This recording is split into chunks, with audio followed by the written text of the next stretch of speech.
I think it's just gone 10 a.m, so I think we'll make a start. Welcome everyone. My name is Tristan Claridge. I'm the convener of the Social Capital Research Group.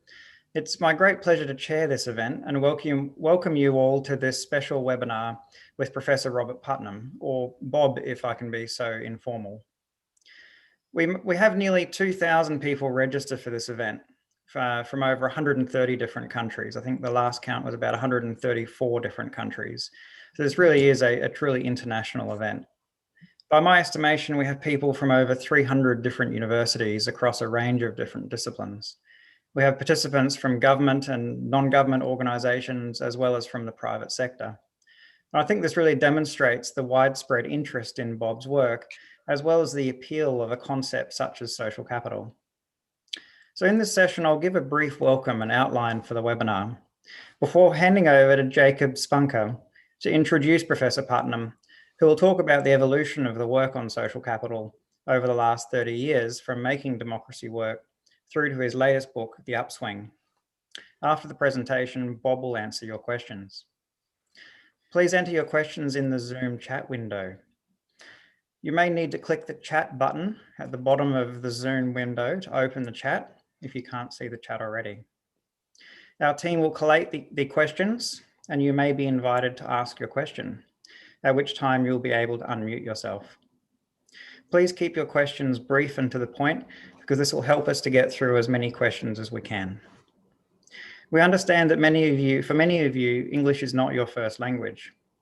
If you would prefer me to read your question on your behalf, please indicate this with your question. I'd be happy to do so.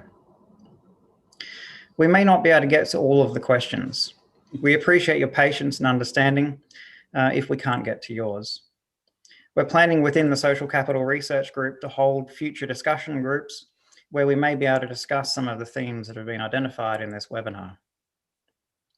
So this event is hosted by the Social Capital Research Group. We're an international collective of researchers that are loosely organized around a Facebook group. We have academics and postgraduate students and lots of other people who are interested in the concept of social capital. If you don't want to join the Facebook group, you can also access the events that take place on socialcapitalresearch.com. And we send out notifications of webinars and other events by email. So you certainly don't need to be on Facebook. The whole intent of this group is to create a supportive community where you can get ideas and discussion, collaboration and cooperation with each other. We've been running these webinars for around about 9 months so far. The impetus really came at the start of the pandemic, and it gave an opportunity for people to come together and share ideas and collaborate online. We have all different types of webinars. We have some invited presentations from prominent scholars such as Bob, and we also have presentations by PhD students and experts in the field. If you haven't already, you're welcome to join the group. I'll now hand over to Jacob Spanke to introduce Professor Putnam. Okay, everyone. Bob told me in our pre-talk that I should not tell too much of the good things he has done already so far, but I will do so because of 2 reasons. First, it is well deserved. And second, a lot of us are striving to be good academics and good social scientists. And Bob's work, I think, can give us a great example of how we can become good and responsible scientists. So here I am to introduce Bob, but honestly, Bob needs no introduction. I think 95% of all of us won't be here without his books. Most of us have certainly read one of his books like Making Democracy Work, Bowling Alone, Our Kids, or his latest book, The Upswing. And if you have not read them, you should. They are fun to read. Professor Bob was a professional in communicating science decades before everyone was talking about the necessity to communicate science. His books contain a lot of interesting data. In fact, I hope we find the time to touch the point of his experience with finding seemingly hidden data, because it's sometimes nothing less but astonishing to me with which richness and deepness of data he comes up in his books. And third, his books make a compelling case for the importance of social coherence, like very few other books and authors do. In fact, I believe the New York Times was absolutely right when she called Professor Putnam a poet laureate of civil society.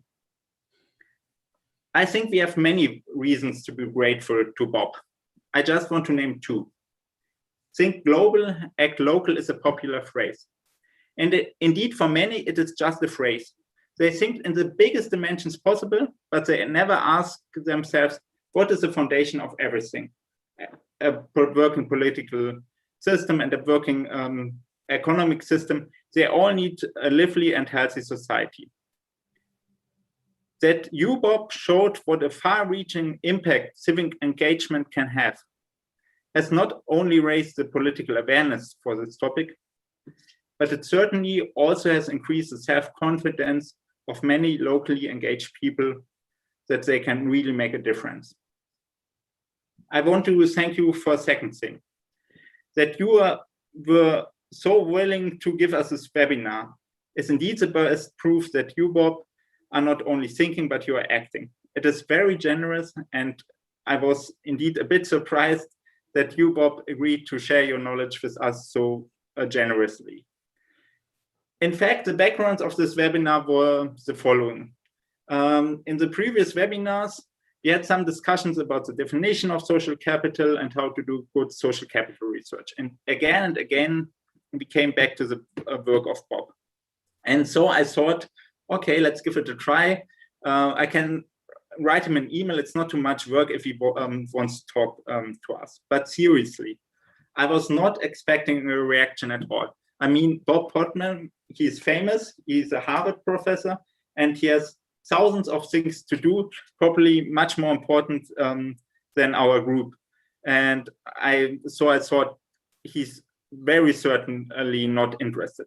But after then, probably less than 24 hours, I had a very nice email from Bob in my inbox where he said that he would rather focus on how to improve social coherence than on the definitions of social capital.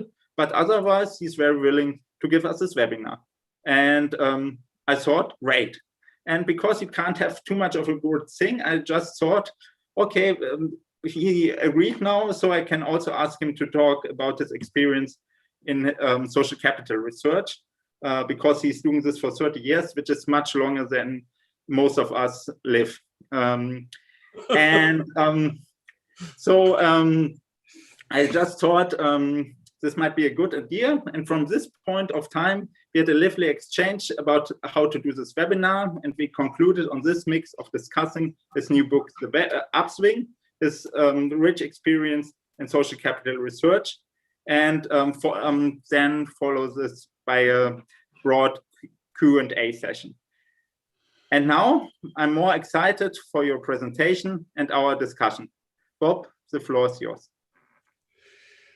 Jacob, thank you very much to you personally and to the other leaders of the Social Capital Research Seminar, research group. And thank you to all the people. I'm actually astonished. I see that there are at the moment 446 participants on this, 448 now, 450 now. And my mind is blown away. I've done a lot of Zoom meetings over the last year and a half, the way most of us have. This is by far the largest group I've ever spoken to over the web, and certainly the most diverse geographically. So thank you all very much for signing in. And thank you also, Tristan and Jacob, for sort of explaining the background, because otherwise the presentation I'm about to give will seem very, very long and extremely self-focused, and I'm embarrassed about that, frankly, but that is more or less where we came to in trying to decide how to organize this. I'm going to start, I'm not going to talk about every book I've ever written, but I am going to start with the first book I wrote on social capital. It's in a way that for me personally, it's the prehistory of social capital, because that book was conceived and most of the work for the making democracy work was done, and before I'd even heard of the term social capital. So that will give you a sense of how I personally got introduced to the term social capital. And then I'm going to go pretty quickly over the other books that I've written on the terms using the concept of social capital. I'm going to spend a little longer over the last two, the one called Our Kids, and the one and the most recent one, the current one, called The Upswing. And I apologize in a way for the fact that all of you are going to have to listen to empirical work about the United States, and the United States is just one country among hundreds. It just happens to be the country that I'm based in, and as I will say, as you'll see pretty quickly, my aspiration from the very beginning of my scholarly career, my aspiration has been to do two things. One, to do really good social science, as good to social science as I possibly could do, and two, to change the world. And those might seem like quite different. In some conceptions of science, those are completely incompatible ideas. You can't do value-free social science if you have values that you're trying to, put forward. So, as you'll see, that theme of wanting not just to describe the world, but to, well, you've heard this expression before, not just to describe the world, but to change it. And you'll know where that comes from. That comes from Karl Marx's tombstone in Highgate in London. And I've seen it myself and been inspired personally by that. I'm not a Marxist, as you all know, at all, but I do think that is a valuable aspiration. Okay, enough about that. We have the next slide. I want to start with making democracy work. Not the first work I did, actually. The first half of my career was about other things entirely, but midway through my career, I started working on this book on Italy. And I'm a political scientist. I'm not a sociologist. Everybody describes me as a sociologist, some meaning that is praise, some meaning is criticism, but I'm not. I'm a political scientist. And the core question, in a way, of political science is, why are some places better governed than others? It's obvious if you look about anything in terms of political science, that some places are better governed than others. And also the same place might be governed better in some periods rather than others. Of course, that question begs, that phrasing it begs the question of what counts as better governed, and I'm going to get to that in a second. But that was where this work began. And I happened to be in Italy in 1970 for entirely other work, for other research that I was doing, when the Italian government collapsed. So I had nothing to do, and I was in Rome and trying to figure out how could I spend my time productively. And at the same time, more or less by accident, Italy created for the first time in Italian history a set of regional governments all across Italy. They had never existed before. That's an advantage, actually. But they were all, in principle, similar. They all had the same funding. They all had a lot of funding. They all had the same powers. They had a significant amount of power. And they were all the same age by definition. Now, normally, well, let's think, let's have the next slide. If you were trying to do experimental study of plant growths, for example, the logical way to do that is to take genetically identical seeds and plant them in different soils and water them differently to see which grew better, or which there were certain things you could learn from that experiment. You could learn about the effects of an environment on the institution. You couldn't learn about whether the institution itself had some effect, but you could learn about the effect of the institution or the effect of the environment on the plant.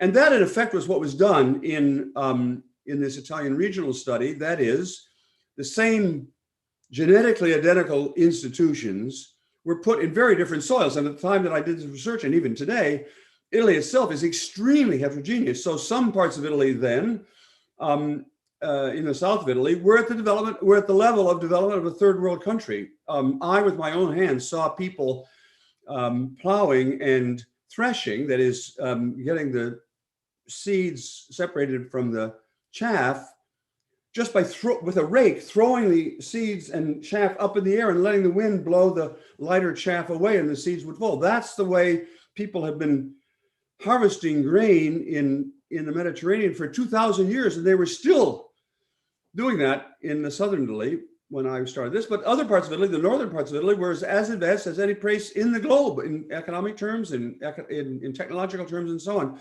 So they were hugely different environments economically. They were also different environments culturally. At least that's the way I thought of it at the time, or politically, you might say. Even there were two regions, for example, which were very similar. If you looked at them through an economic lens, they were identical. But if you looked at them through a cultural lens, they were extremely different. One of them, Veneto, the region around Venice, it was one of the most Catholic bits of territory in the world, extremely Catholic. And next door to it, economically identical, was the region of Emilia-Romagna, which was at that point controlled by communists. I mean, and serious communists. I don't mean they were locking people up, but they were doing everything they could to maximize Marxism in this region of Italy. So, and there were many other differences across the region. So that allowed us to say, well, okay, if we waited long enough, we could see which of these plans flourished and which, if any of them, faltered. Next slide, please. That required us, however, now I'm returning from the metaphor to the reality, we had to somehow measure the performance of these governments. So we'd know, we could say with some reliability, well, this government is performing pretty well and that government is performing not so well. And I'm actually proudest of one of the chapters in all the books I've written. I'm proudest of that chapter on measuring performance, because what we did was we tried many different measures. We believed in what is called convergent validation. I wanted to try as many different measures as we could and see if they all ranked the regions in the same direction. That strategy,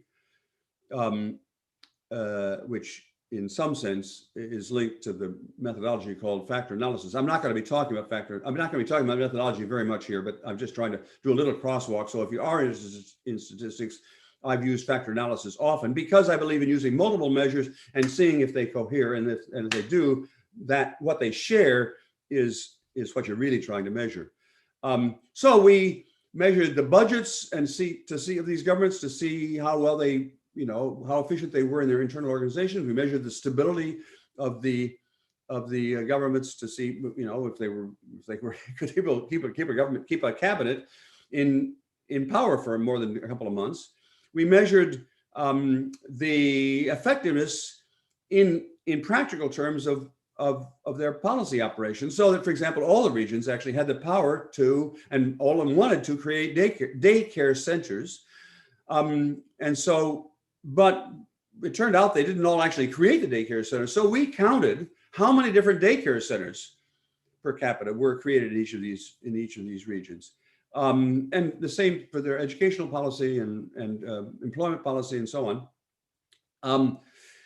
We even did some slightly tricky tests to see actually in their day-to-day operations, how responsive were they to their citizens. So we had a little fictitious experiment. One of my Italian colleagues went, all the regions had vocational education, training people to take occupations, occasional education programs. And so one of my Italian colleagues, went to each of the approached each of the regional vocational education departments and said, "Hi, I'm Giuseppe.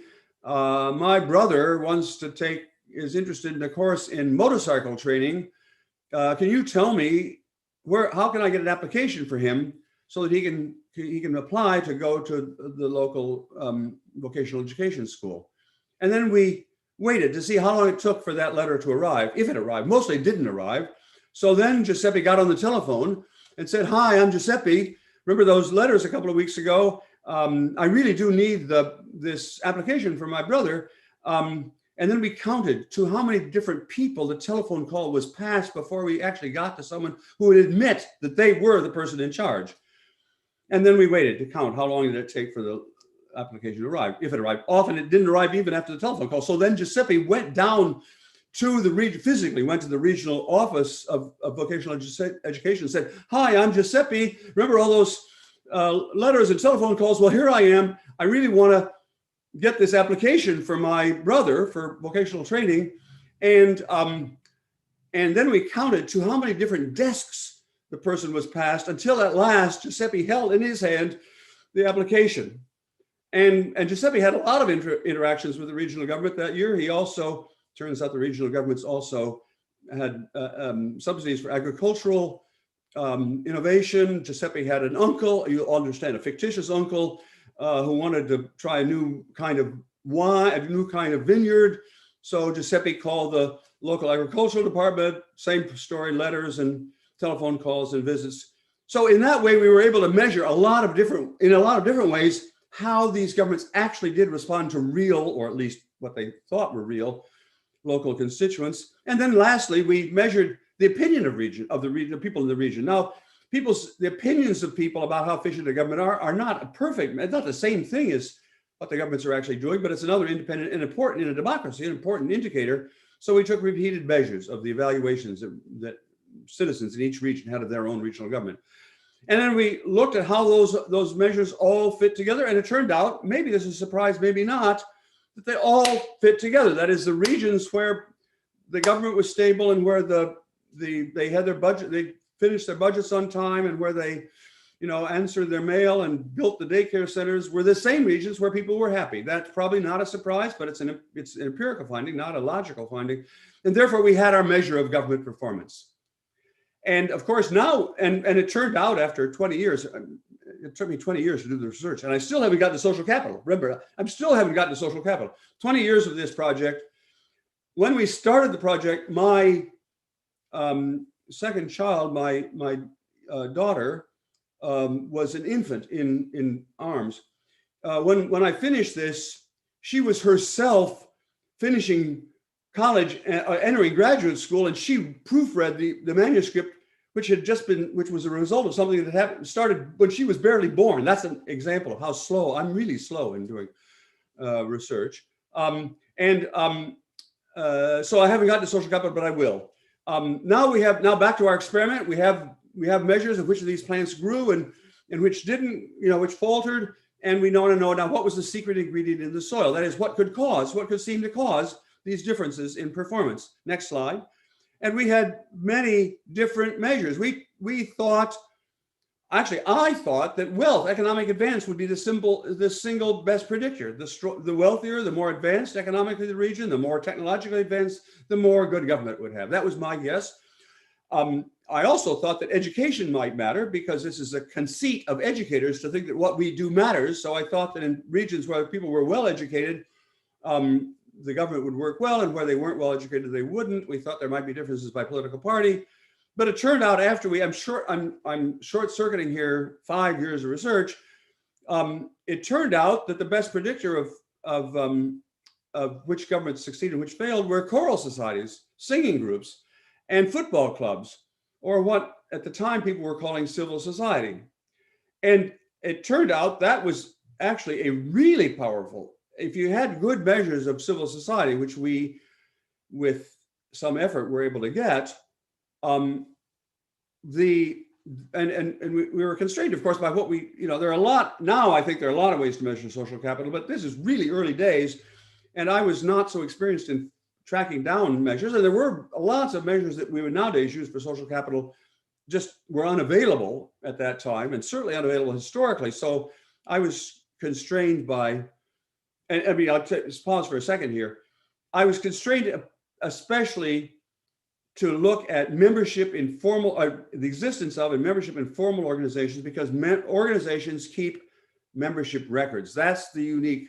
So for me, the choice to emphasize organizational membership as a measure of social capital was not in principle. Some people think I meant by social capital organizational membership, and that is not true. I always knew that social capital meant many other things. I was just constrained by what data was available, because I'm very data driven. So it didn't do me any good to have a concept of social capital that was conceptually fine, but if I couldn't measure it, then it was, from my point of view, useless. So anyway, we discovered that choral societies and football clubs predicted predicted outcomes. And if we go to the next slide, there were a lot of differences in the civic traditions. I'm way over time, and I'm only through the first part of what I want to say. But what I want to pause here is to say that I pretty soon began to see that what I was talking about was social networks. I still didn't have the idea of social capital, but I did have the idea of networks.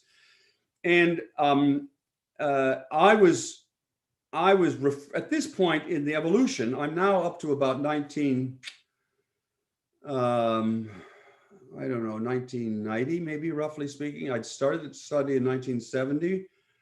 You got to understand, this took so long. So I learned a lot of things over that time, but at that time I was still calling the variable something about civic society or civic culture or civic traditions. That was the concepts I was using at the time. And I had to distinguish between different kinds of social networks, because there clearly were social networks in the South as well as the North. And I began to realize that the difference between the social networks in the south of Italy, where the regions were concentrated that were not strong, tended to be vertical patron-client ties, and that the connections, the networks in Northern Italy tended to be horizontal for historical reasons. It's actually I would love to tell you more about my discovery that these differences across the regions that explain the differences in performance had extremely deep roots. So in the end, I came to conclude that actually the differences between the high-performing and low-performing regions had been established nearly 1,000 years earlier, which from the point of view, you may think I was right or wrong about that empirical claim. Actually, all the subsequent research by Italian researchers has confirmed that I was right. That is, that these differences among high-performing regions today and low-performing regions today are perfectly visible in data from 12th century Italy. So from the point of view of a social scientist who wants to make a difference or wants to work with politicians who want to make a difference, that was a very discouraging finding. I became very close to the president of one of the lowest performing regions in the south of Italy, Basilicata. And he said to me at one point, "Bob, I believe what you're saying." By that time we were on first name terms. He said, "I believe what you're saying, but I cannot allow myself to believe what you're saying, because what you're telling me is there's nothing I can do, that my fate was decided 1,000 years earlier." And that comment, "my fate was decided 1,000 years earlier," has haunted me for the last now 40 years or more. I'll come back to that at the very end of this when I start talking about America today. Okay, let's go to the next slide. Now I would say of this slide, but I now will tell you how I first stumbled upon the term social capital. I was in Oxford for the fall term of 1991, I think. That's about right. My wife was at that point still working as a teacher, and so she was not able to accompany me to Oxford. So I was living in college, and I was trying to write the last chapter, really, of Making Democracy, what came to be called Making Democracy Work. And I was having a tough time because I knew I didn't have the right conceptual framework. I was unsettled about this idea of civic traditions, because it seemed to be descriptive, but it didn't have any conceptual strength, I thought. And so I was staying up late at night, and one night I was up late at night, and I couldn't get to sleep, and I glanced across the courtyard at Nuffield College. In Nuffield College, the places where at least some visitors or scholars live and sleep is actually in the college, just across the courtyard. So I glanced across the courtyard, was really sleepy, trying to figure out, and I went over to the library on the other side of the courtyard, and I thought, I want to find a book that'll put me to sleep, for goodness sakes. And lying on the table, I don't know how many of you have heard this story before, because I've told it to a number of audiences. Lying on the table in the library, I've been back to that very table. So this is not fictitious memory or fake memory, was a big, thick book of social theory. And I thought, boy, that's the ticket. Nothing better calculated than a long book of dense book of social theory. So I picked it up and began leafing through it. And I stumbled onto a chapter called Social Capital. The book was a book called The Foundations of Modern Social Theory by James Coleman. I had never heard of Jim Coleman before. I'd certainly never heard of the term social capital before, but it had a kind of interesting little ring to it. So I thought, that's the chapter I'll read to go to sleep. And now you won't believe what I'm about to say. I began reading that chapter, and instantly I understood the chapter much better than I thought I would, because it was based on game theory, and I had actually had some game theory in my background. And I guess sometimes people say inspiration comes to the prepared mind, and in one sense, my mind was prepared. So that when I opened that book and began reading that chapter on social capital in Jim Coleman's book, this is not much of an exaggeration. I instantly saw the next 30 years of my career. I could see how powerful the concept of social capital was. I understood it. I know I'm patting myself on the back, but I did understand at a pretty deep level why this concept. It was not just another label for nice things. It had behind it, and this has not yet been explored enough in my view, behind it a deep theoretical, I don't mean historically, but I mean underneath it was a deep, powerful theory. I'm going to get to that in a second. And I could see, wow, that theory could apply to a lot of other things. And I actually saw right away that it could apply to a problem I was concerned about in America, which is American democracy was just not working very well. And so a lot of my books on America after that, I know I'm sounding like I had a blinding, conversion experience like Paul on the road to Damascus, if you know Christian history. It was actually a little bit like that, actually, because I became a social capitalist. Sorry, Foundations of Social Capital, you're right. That's the word that's the book by Jim Coleman that I'm talking about. Thank you, Jeremy. So now let me say what I mean by social capital. And there were a few mistakes I made along the way. I'll mention them as we go, but basically I think Jim Coleman made one important conceptual error, and I followed him for a while on that. I'm going to get to that in a second. But basically, what I'm going to describe is Jim Coleman's conception. And for me, the core idea of social capital are social networks and the associated norms of reciprocity. Reciprocity just means I'll do this for you if down the road you do this for me, or at least down the road you'll do something for somebody else and they'll do something for me. That's the idea of reciprocity. And the core insight of social capital theory, from my point of view, is simply that social networks have value, period. I'm embarrassed to say that, but that's my core concept of social capital. Social networks have value. They have value for individuals. They have value for people in the networks. I mean, for example, we know about the importance of social networks for finding jobs, for job finding. And indeed, I'm going to forget the name of it, the very famous website now that's based on allowing you to find jobs. What's that called? Somebody help me. Oh God. Seek. Pardon? Seek? No. It's actually one of the most widely. LinkedIn. Thank you. Yeah, LinkedIn. And LinkedIn actually this is a true story because I've heard it from the guy who founded LinkedIn. He read Social Capital. That is, I'm sorry, he read my work. He knew about social capital from my work. He said, I know how to do that on the web. And he created LinkedIn simply as an electronic an internet-based implementation of this idea of social capital. That's a true story. Actually, it's a really interesting example of how the concept of social capital has had huge effects way outside the realm of academics. So no social networks have value for individuals, like, for example, in job search. And this was what I thought Jim Coleman's main addition to the idea was, social networks have externalities. That is, they have benefits for people who are not in the networks. My favorite example of that is I have a home right here in Cambridge, where I'm speaking from right now. And And this little neighborhood in Cambridge, Massachusetts in the US has a lot of social capital. People are all the time having picnics and barbecues and sledding parties and so on. And because we know that the best predictor of a low crime rate in a neighborhood is, roughly speaking, how many neighbors know one another personally, that is, know one another's first name, we know that social capital predicts low crime.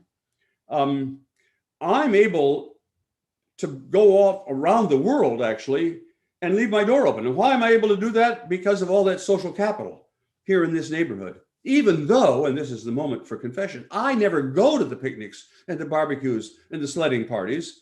That is, I'm able to benefit from those networks here in this neighborhood, even though I'm not personally in the networks, or rarely in them. And all that shows is social networks have externalities. They have consequences for communities and not just for individuals.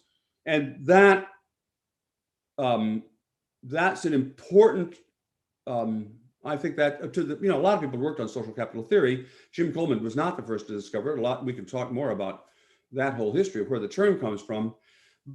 I think Jim Coleman's insight was to see that externalities were really important. And I can even say just briefly what the mathematical theory underneath that is. If you know any game, and I'm going to speak quickly now in game theory. If you don't understand game theory, don't worry about it.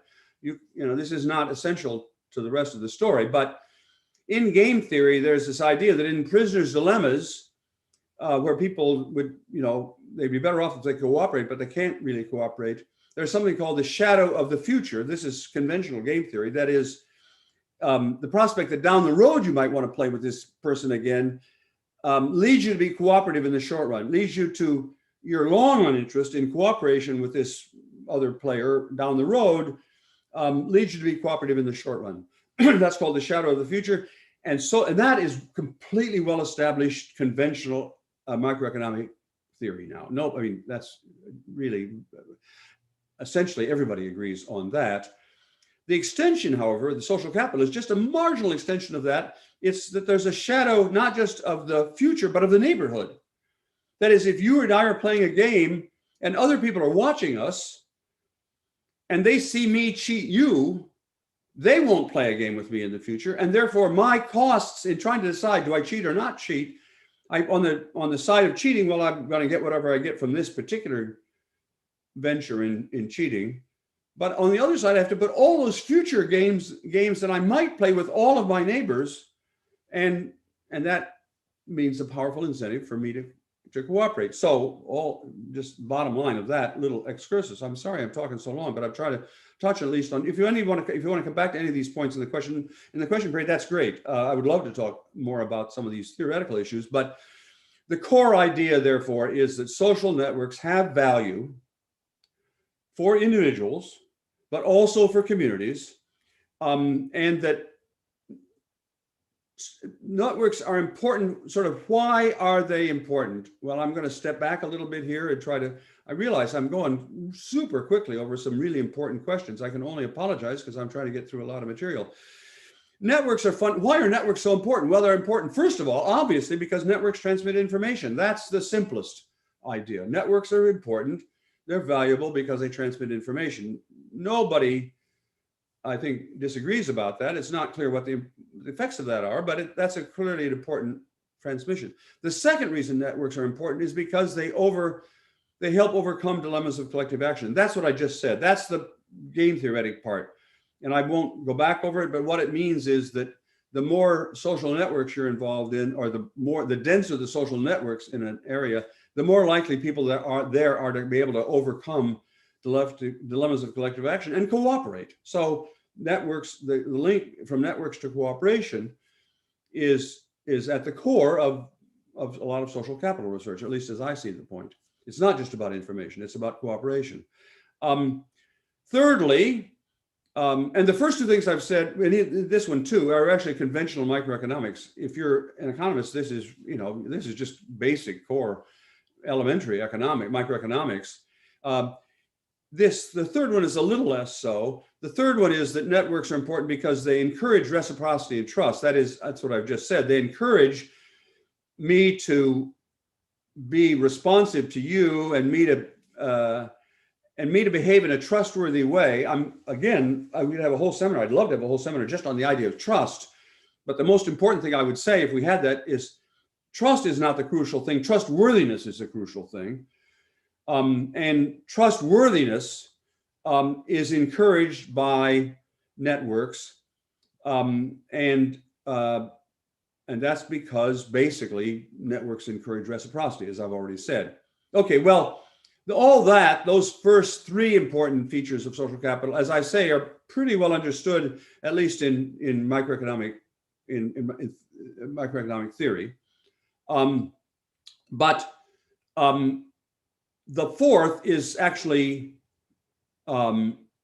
is a part of this that until recently was not really considered legitimate by conventional microeconomics, and that is networks can influence your identity and your sense of who you are and your sense of, therefore, your sense of your value structure. And for microeconomics, I mean, for economics in general, the idea that your value structure could be an independent variable is a no-no, because if you start allowing tastes to vary, then all of the other equations in microeconomics seem to blow up. If you allow people to pick their own tastes, most of standard economics disappears. So only very recently, in the last 10 years, have economists begun talking, especially, I'm having an Alzheimer's moment here, the guy at Berkeley who has won the Nobel Prize and whose wife is the chairman of our Federal Reserve right now. Okay, I'm blanking, I'll come back to his name, but he's been the powerful person in the field of economics. And some economists here, you must know the list of recent Nobel Prize winners. He won the Nobel Prize about 10 years ago for another discovery. But in any event, George Akerlof, my wife says from the other room, she's my memory assist. So George Akerlof has, over the last 10 years, begun, some of you are smiling, one advantage of staying married to the same person for nearly 60 years is that there's almost nothing that I know that she doesn't know, and therefore she serves as a kind of memory when my memory begins to collapse. If you're smiling, it's probably only because you're approaching my age and therefore memory loss. Meanwhile, back on the story here, George Akerlof has begun to develop an economics of identity formation. That's really important. Now, let me step back just a minute to make a comment about my choice of the word social capital. Choosing to use I've described my discovery of the concept of social capital, but choosing to use the label social capital was intentional in part on my part, because here's the short version. I think sociologists have all the most interesting variables, but economists have both the most interesting logical rigor. And therefore, I was trying, when I used that word, to start a fight between economists and sociologists. I thought that the economists would say, yeah, we could begin talking about this other variable, which turns out to be really important, this sort of softer variable. And I thought sociologists would say, well, it's about time that you economists began focusing, and we're willing to use your language a little bit. I was shocked when I discovered that large numbers of sociologists hated the idea to use social capital. I thought I was serving up like in tennis. Table tennis. I thought I was just serving them a nice, easy hit. But no, the sociologists, frankly, were so concerned that they reacted allergically to the idea that they had anything to learn from other social disciplines. Usually, we think of economists as the imperialistic discipline. I thought, well, I'm a bystander. I'm just a pure political scientist. I can get away with this. And maybe to some extent I have. I've been disappointed, not to put too fine a point on it, by the fact that a number of my major critics have thought that I used the term so that I could kind of infiltrate neoliberal economics into the otherwise pure discipline of sociology. That's not true. I don't care. I couldn't give a damn about neoliberal economics. I thought academically, we ought to be able to learn from one another. And I'm sorry to be ragging on sociologists here, but they've been ragging on me for the last 30 years. I think it showed a certain kind of defensiveness on the part of sociology that they couldn't concede, oh yeah, maybe we could have a little bit to learn from this other discipline because it's our variable after all. Anyway, I'll skip the next to the last point about different kinds of social capital, how social capital is and is not like human capital. But I do want to use the stop for just a second on the very last point, because it's the one serious mistake I think I made in my early years using social capital, the term social capital. Jim Coleman, you go back and read that chapter in Foundations of Social Theory, had what he called a functional definition of social capital. Social capital meant social networks that enable people to cooperate for the common good. Now, if you're careful, I was not careful, but if you're careful, you will notice that concept, social capital or social networks that enable people to cooperate for the common good, or some version of that, conflates the cause and its consequences. That is, the cause of the social networks and the consequences are the good things that follow from it: better education, better regional government, whatever. And therefore, in Making Democracy Work, the first book, where I remember I just months before the book went to press, I discovered this idea of social capital. Well, 6 months before it went to press. So it was a late edition. I'm not trying to excuse myself. It was a dumb mistake. I was making, because if you put the consequences of the concept into the term social capital, then you've made any empirical claims about how social capital has such and such effects null and void. It's just true by definition. And it, unfortunately, was true of Jim Coleman's work, that the way he used social capital, if it didn't have good effects, it wasn't social capital. And that's to conflate consequences with causes. And I'm sorry I made that mistake. It was a dumb mistake on my part. I'm blaming Jim Coleman for it, but it was one I made. I could have just as easily not made it. I recognized it pretty quickly, actually. And in my writings within a year, within months, actually, of making that mistake, I recognized the problem. Again, talking about it, but the damage was done. And so there are a lot of people out there in the world, maybe a lot of people on this call, who think that I define that the consequences that I attribute to social capital are true by definition. And that was true of the very first months I used the term social capital, but it isn't true for any of the stuff that I've done more recently. Nevertheless, you live with what you've said, even if you only said it for a while. One consequence of that is that social capital, if you don't have that, you don't make that link definitional, then you have to allow the logical possibility that social capital could be used for bad purposes. And you can see why Jim might have resisted that, but I don't resist it. And it's perfectly clear that social networks can have bad consequences. The mafia is social capital. The Nazi Party is social capital. The Ku Klux Klan in America is social capital. That is, it's very clearly a social network that is used for bad purposes.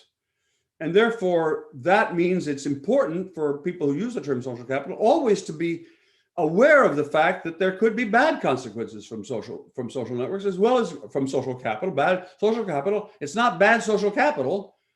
It's social capital is a tool which can be mostly used for good purposes, but sometimes it's used for bad purposes. And the same thing is true of physical capital. I mean, a hammer is mostly used for productive purposes. We call it we use it as a hammer because it's part of physical capital. We use it to create things, but you could use a hammer to kill somebody. And so it's the hammer itself is capital, but the purpose it could be used for is good or bad. And the same thing is true for networks. Social networks can be used for good purposes or bad purposes. I think that's a pretty straightforward point, but everybody here will know that the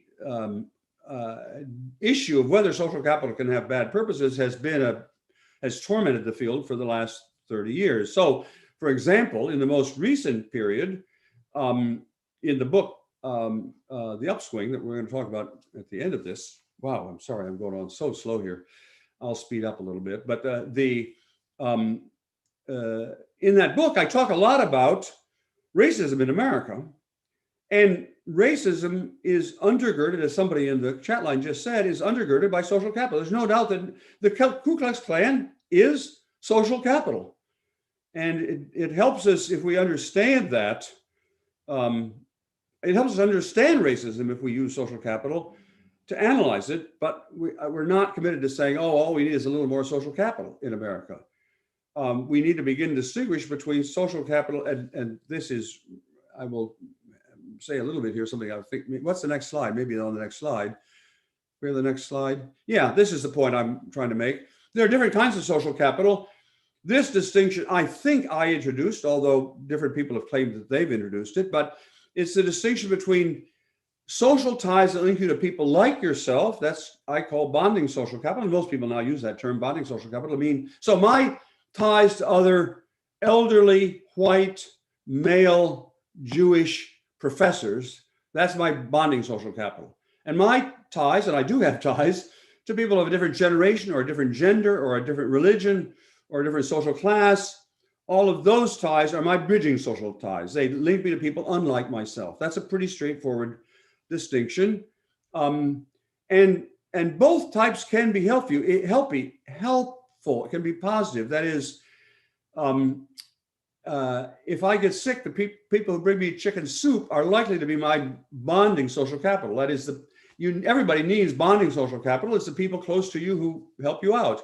But in a diverse democracy, which is the setting I'm interested in, and in many societies actually, what's most important is bridging social capital. It's what links across the cleavages in the society.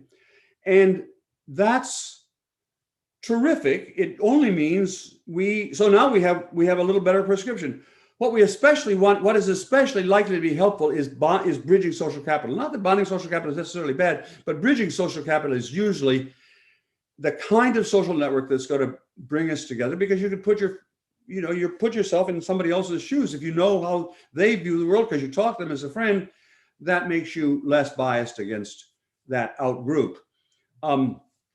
So far so good, except that, as my grandmother knew, bridging social capital is harder to build than bonding social capital. And I'm now going to use an expression that she used because it's an expression in English. I don't know if there are similar expressions in other languages. My grandmother told me, birds of a feather flock together. It's an old aphorism from English which says birds that have the same color of feathers are the ones that stick together. What she meant was bridging social capital is harder to build than bonding social capital. Bonding social capital, she was saying, is the more natural way. She didn't think I'd understand that, which is why she used the avian metaphor of birds. But the basic core idea is bridging social capital is what we need, and that's the hard kind to build. And that's, I would say, for example, that is, there are many challenges facing America today, but that's close to the core of the challenge facing America today, that we have so little bridging social capital across our political and other cleavages. Okay, next slide. Okay, this is now getting a little boring, and I'll finish. Empirically, it turned out, and I'm not going to try to defend this, although behind each of the bullet points here, there are by now scores, maybe hundreds of studies, that social capital, controlling for all the other stuff, a place that has, or a person that has more social capital, or a place that has more social capital is associated with improved child welfare, better educational outcomes, better economic performance, low crime, less tax evasion, better government, better physical health, better mental health, greater life satisfaction, happiness, basically social capital. I'm saying this sentence in a way, inviting you to caricature what I'm saying, but basically the reason that social capital has caught on so much is that empirically it turns out to be associated with lots and lots of good things. So people in public health are interested in social capital because it has health consequences. People in economics are interested because it has economic consequences. People in education are interested because it has educational consequences. And so on. Police are interested in social capital because it has effects on crime and so on. Next slide, I hope just shows that.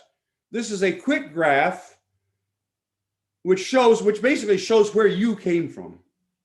This is on the left axis is a measure of the number of scholarly articles published every year over the course of, beginning in 1985 and going up till 2015, which is the last time I actually did this statistical analysis. And the dotted line is how often it's mentioned in public press. That's a measure of how attentive publics are, not academics. And most relevant here is, if you look carefully at the dark line with the dark squares, you'll see that at the time that I was writing Making Democracy Work, when I first discovered the term social capital in the midnight trek across the quad at Nuffield College, Oxford, there was, roughly speaking, one article on social capital published any place in the world, one article using the term social capital published any place in the world once every 5 years. And you can see it's an exponential curve. After about 5 or 10 years, that was one article published not every 5 years, but every 5 months. And then one article published every 5 days. And now we're getting on one article published every 5 minutes on social capital around the world. And that's what you guys are doing.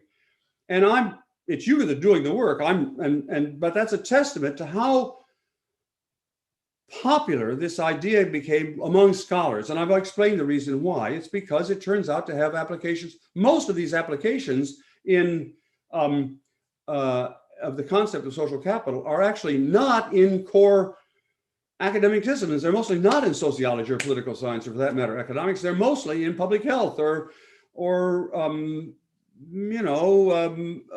physical health, or anyway, it's and you can see how the tracking of the attention to social capital in the popular mind, the fact that it's become now social capital, and even the term bowling alone have become, people use the term bowling alone who've never heard of me or the book Bowling Alone. It's just become a term in ordinary use, and certainly that's true in social capital, and that's tracked by the dotted line that has a little more ups and downs, but is actually growing now even more rapidly, at least in the United States. I'm not sure whether that's true in other countries or not, but social capital has become part of the common language we use for talking about politics. Social capital is now much more frequently mentioned both in academic articles and in the public press than human capital, for example. So we've overtaken another knockoff of the basic idea of capital. So let's go to the next slide. And here's where I begin to go quickly through my career. So what I'm now going to, this is a slide which will allow me to go over the last 30 years of my work and then get quickly to the more recent stuff. I'm not going to say anything about any of these books. I want to illustrate how all I've done for the last, now 30 or 40 years, but is basically apply this, like I'm a dog with a bone, and I just keep working at that. Or people say, I found a hammer, and if you found a hammer, everything you see is a nail. So I go along with this camera of social capital, and I look at I started looking at Italian democracy, and then I looked at social capital in America over time, and then I tried to figure out how can we use the concept of social capital to fix America. Then I looked at social capital and immigration and diversity and race, and social capital and religion, and social capital and inequality, and so on. That's a capsule of what I've done over the last 25 years, roughly speaking. I'm happy to, it's up there so you can ask me any questions about all that. It's fair game for being critical, for you to be critical, but we're never going to get through this if I don't stop going on. So I'll stop here, not stop, but I'm going to move quickly down to talking about the two last books, not American Grace, but Our Kids, and then my current book. So let's go to the next slide. I'm sorry, Tristan and Jacob and Mary. I'm trying to go as fast as I can here, but it's very interesting. We don't complain. We don't complain at all. Okay, I am sorry. I'm complaining to everybody else because it's going to cut into the number of questions. Okay, I'll keep going fast. So now I want to talk to you about my last book but one. This was published now, God, how time flies. This was published about 3 or 4 years ago, I guess, a book called Our Kids, The American Dream in Crisis. Now, I want to back up for a second, just for a second, to say something about my own career. And this is relevant. This is in a way, Jacob and Tristan, because we talked about this. I'm now going to talk a little bit more about my incursions into public life. So allow me to be this is quite autobiographical. It's a preface to Our Kids. And allow me to tell a personal story. Really, I'm sorry, this is embarrassing, but it's a personal story about Bob Putnam as a kid. And I'm going to tell you a story about Bob Putnam as an adolescent, or almost an adolescent. I went to college I entered college in 1959. So in 1960, I was a college sophomore. That's the second year in college in American universities.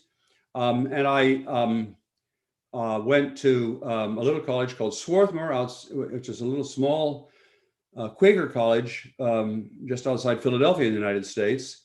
And I was, at that point, I was a convinced and actually quite good mathematician and physicist. That's what I was going to be when I grew up. This is also the era of Sputnik. None of you have even heard of these things, but it was a period in which young Americans who had talent were encouraged to go into sciences. I was there. I was going to sign up. I was going to become a mathematician or, something mathematical. And but then I took a course in political science. I had to take it because requirements in American universities then and now were you had to take courses outside your field. So I took a course in political science.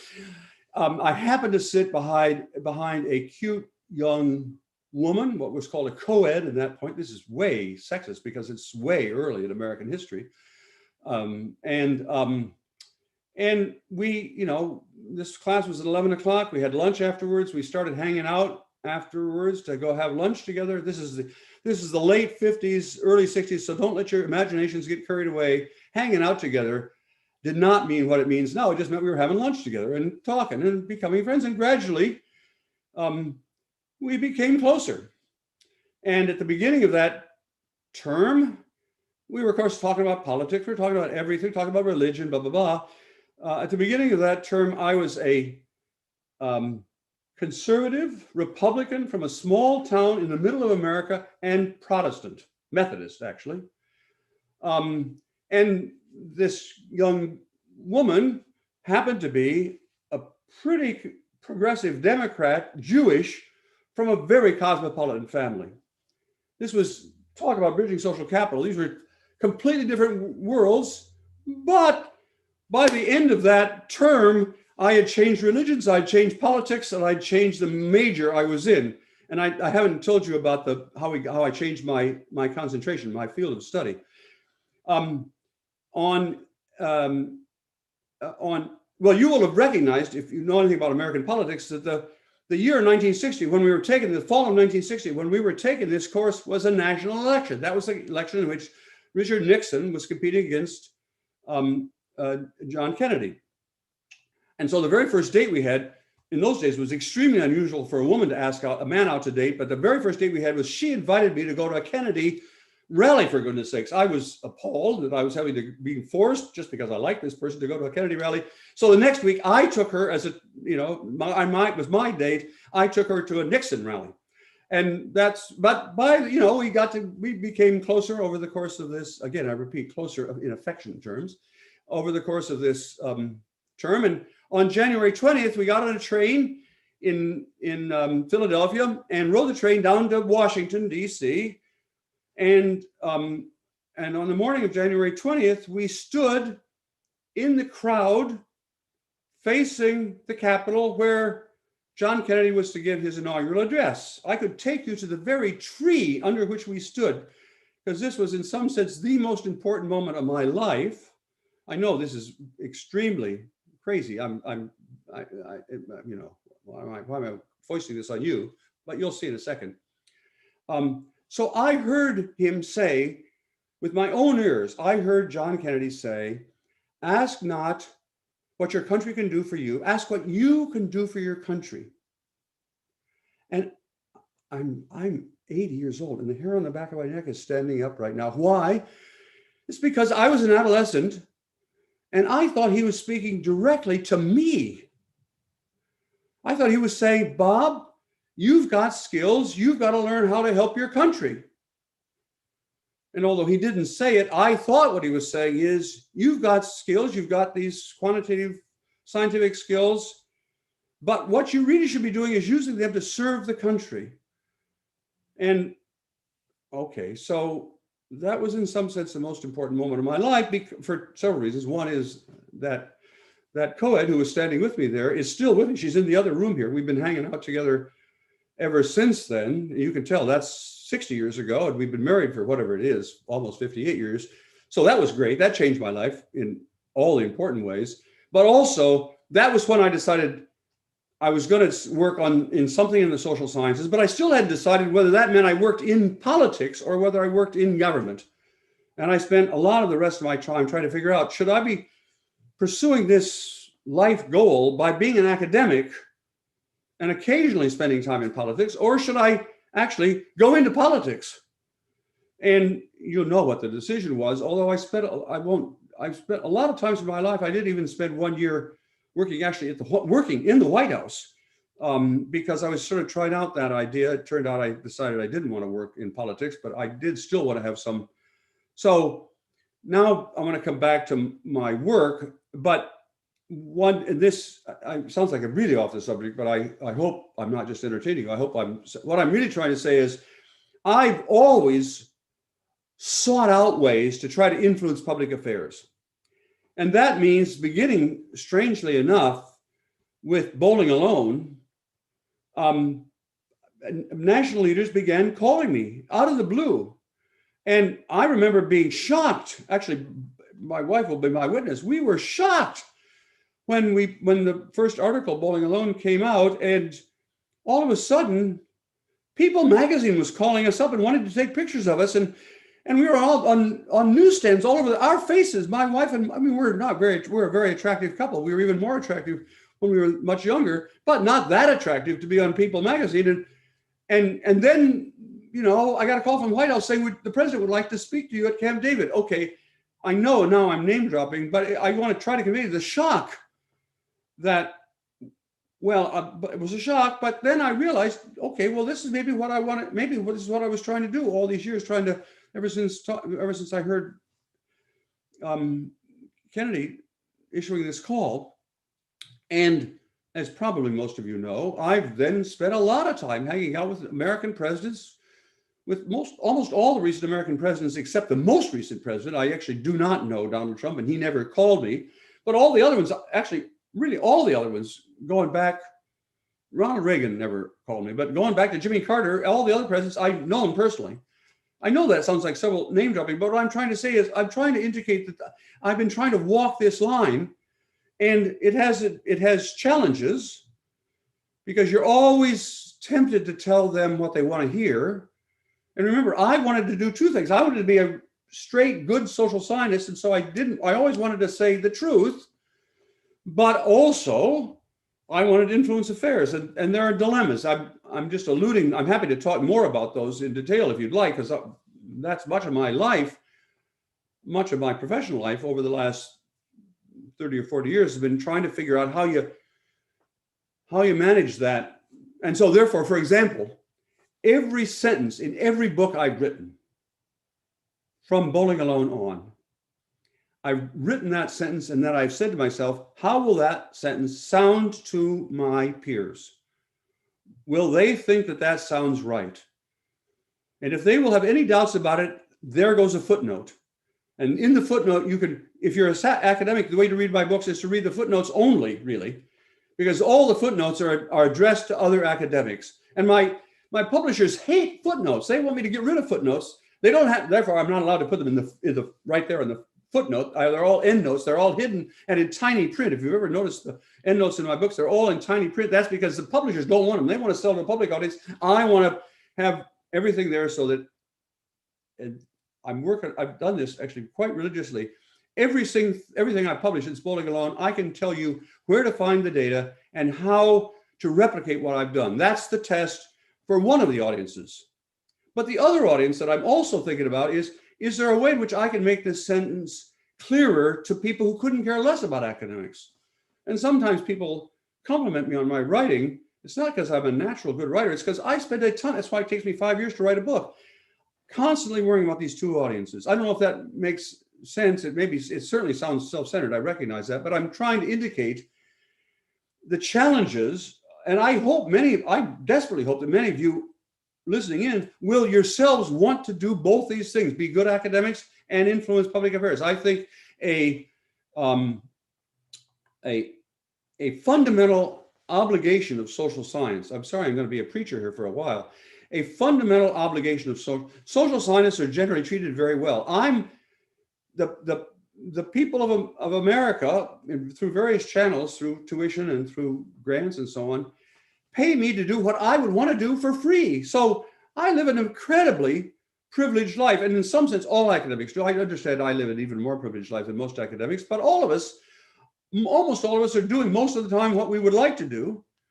But in return for that privilege, our obligation is to, at least part of our time, be working on stuff that matters to the people who are paying the bill, the American citizens. So that's why I'm worrying constantly about not just what my peers, you guys, would be persuaded, but I'm also trying to worry about how can I speak to my mother-in-law or to the random person on the street corner.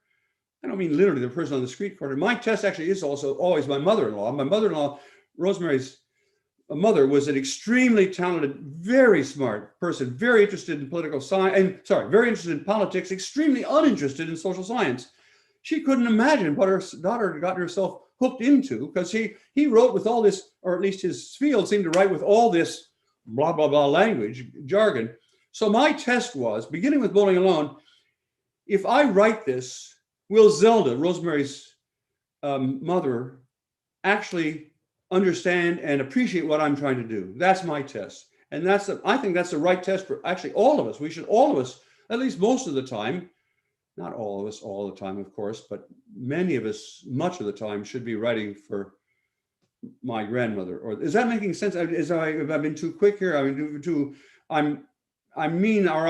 seriously, I'm now trying to say as an obligation, social science to have, not every social scientist and not all the time, but much of the time, we are failing our obligation to actually, and this requires us to cross the fact value line, right? Because it means, we can talk about that later. It means that I'm constantly saying to people, do such and I wanted Rosemary's mother not just to understand, I wanted to make an impact on policy, and that meant I had values, but I was trying to use facts to make the case for policies to seek those values. Of course, the issue of fact and value is a really complicated one, and I'm happy to talk about it in questions. It's a very complicated one. I don't mean it's a simple one, but what I'm trying to say is the simple version, there's a label for this, but the simple view that you should separate facts, just tell the facts, and values, and those are just completely different story. Positivism, I think, is the label that's sometimes used for that. I think that's nuts, actually, at least simple-minded positivism. Okay, I'll get off that. Now, so after finishing, I told you I'm going to talk about our kids, but I've tried to give a little bit of color commentary on the way to getting to our kids. After, by the way, Hannah Mokta, you happen to be the person who's in the center of my screen. So every word I'm speaking to you. And when you nod, that means I appreciate. And when you're representing the whole darn group. And if there's something you don't like and you frown or you think it wasn't clear, I immediately try to correct that. So thank you, Hannah, for being my key person here. I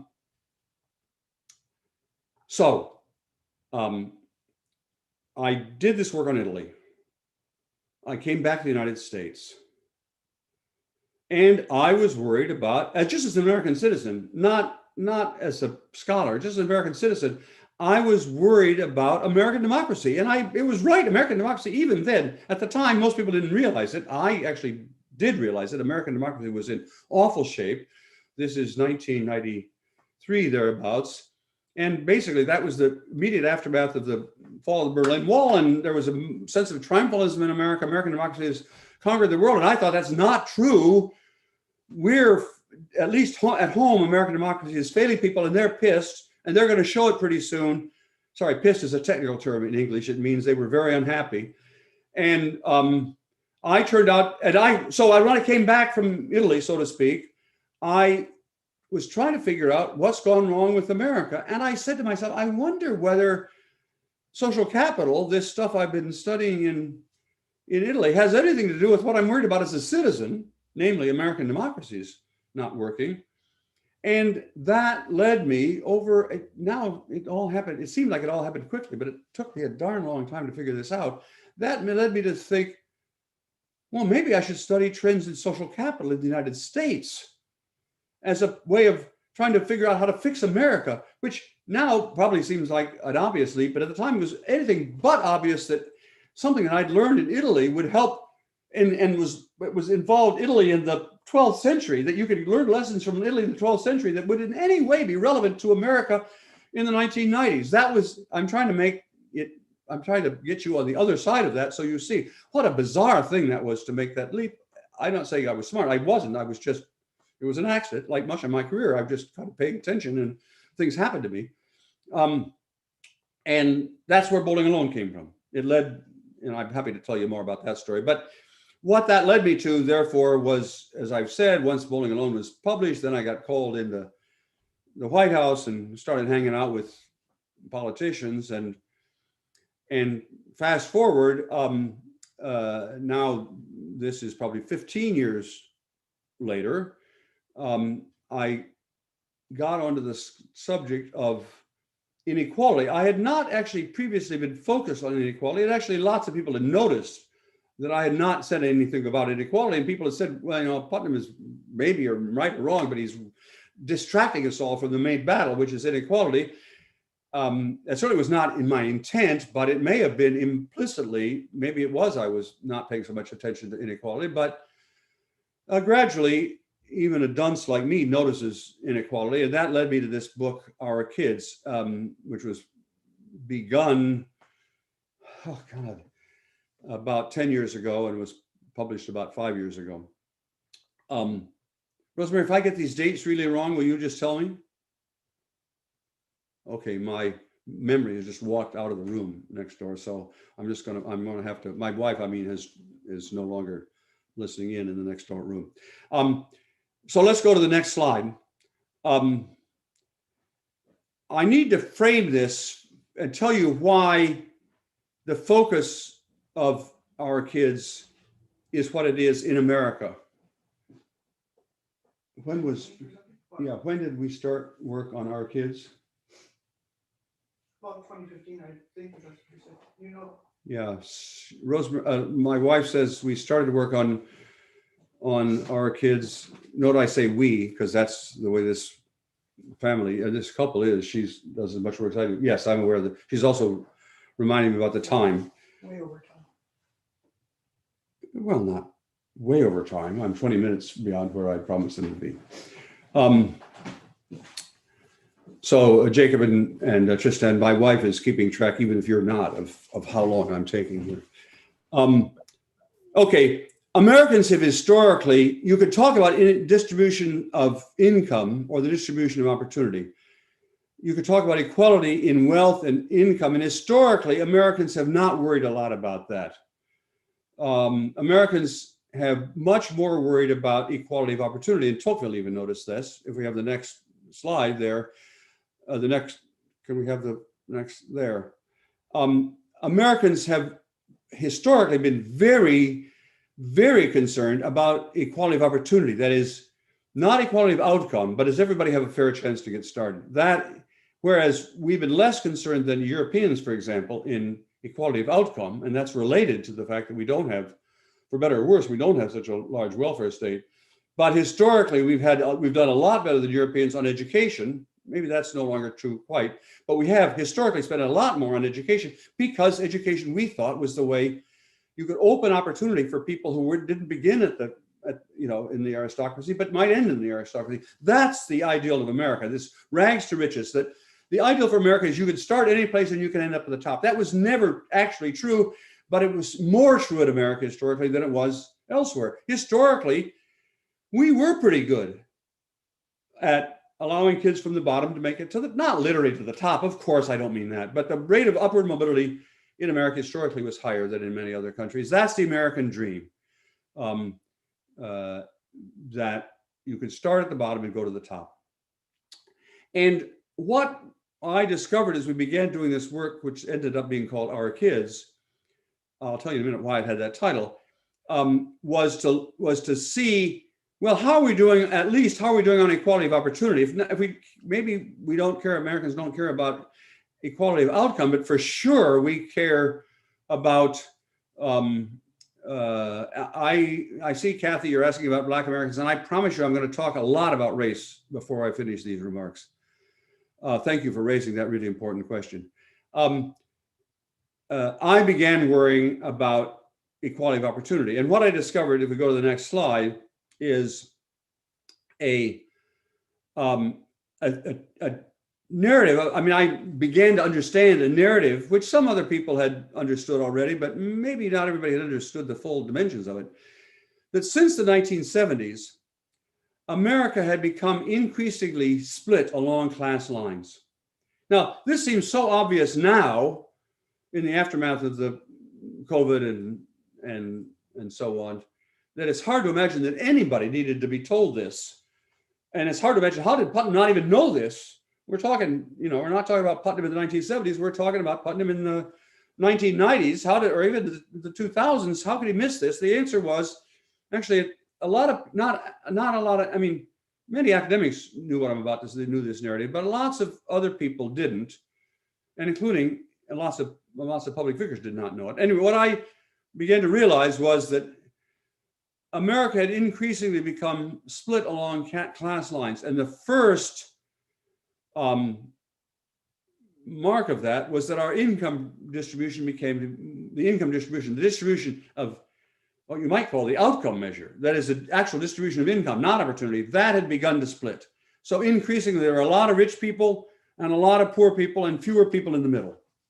That's a fact, and that was certainly understood. It was not understood actually very much in the public. It's astonishing how late it was that the public began to realize that, but academics knew it. And what was a little less visible to people, indeed, I would say now we're talking about things that really only academics were aware of. Not only were there rich people and poor people, but increasingly they were segregated. Those two groups were segregated, that white folks were increasingly, not white folks, but it was white too, but upper class folks, mostly white, increasingly were settling on one side of town, and poor people were increasingly settling on the other side of town. And there were fewer and fewer Americans living in mixed or moderate income neighborhoods. First of all, fewer Americans of moderate income, but secondly, even in the older days, there had at least been some poor folks and rich folks living pretty near each other. And over the last 20 or 30 years, there's been a centrifugal force away from the center in terms of first of all, the distribution of income. Secondly, in terms of segregation, increasingly people married only people from their own class. And now we might think, well, that's obvious, isn't it? But that had not historically been so true. Historically, there have been more marriages than you would think and more in the US than in Europe, between relatively affluent people from affluent backgrounds, and relatively poor people. It had not been strange for a doctor to marry a nurse, for example, because they met at work, even though the nurse was likely to have come from certainly had less education in those years and came from a lower class background, but working class background, and the doctor was more likely to come from a affluent background. It was not uncommon. Now it's extremely uncommon for there to be marriages across class lines. And as I've already said, class segregation was increasing residentially and educationally. They were increasingly in separate schools. And increasingly, all of the rich kids were going increasingly either to private schools where only other rich kids could go, or to public schools where only other rich kids went. So increasingly, these white folks, increasingly, this is the point, it's not just, this may have been always true, but increasingly, American white folks, American rich and white folks, it was mostly actually class, but it was also race, were increasingly living in a hermetically sealed society in which they only knew one another, they only lived around one another, they only married one another, and white and non-white and poor white, including poor whites, actually. It's important to keep in mind that this distinction I'm talking about is not just about race, it is also about class. Indeed, statistically speaking, it's actually more about class than it is about race, although it's both. And finally, over on the poor side of town, both among whites and among blacks on the poor side of town, family, what you might call social capital, began to collapse.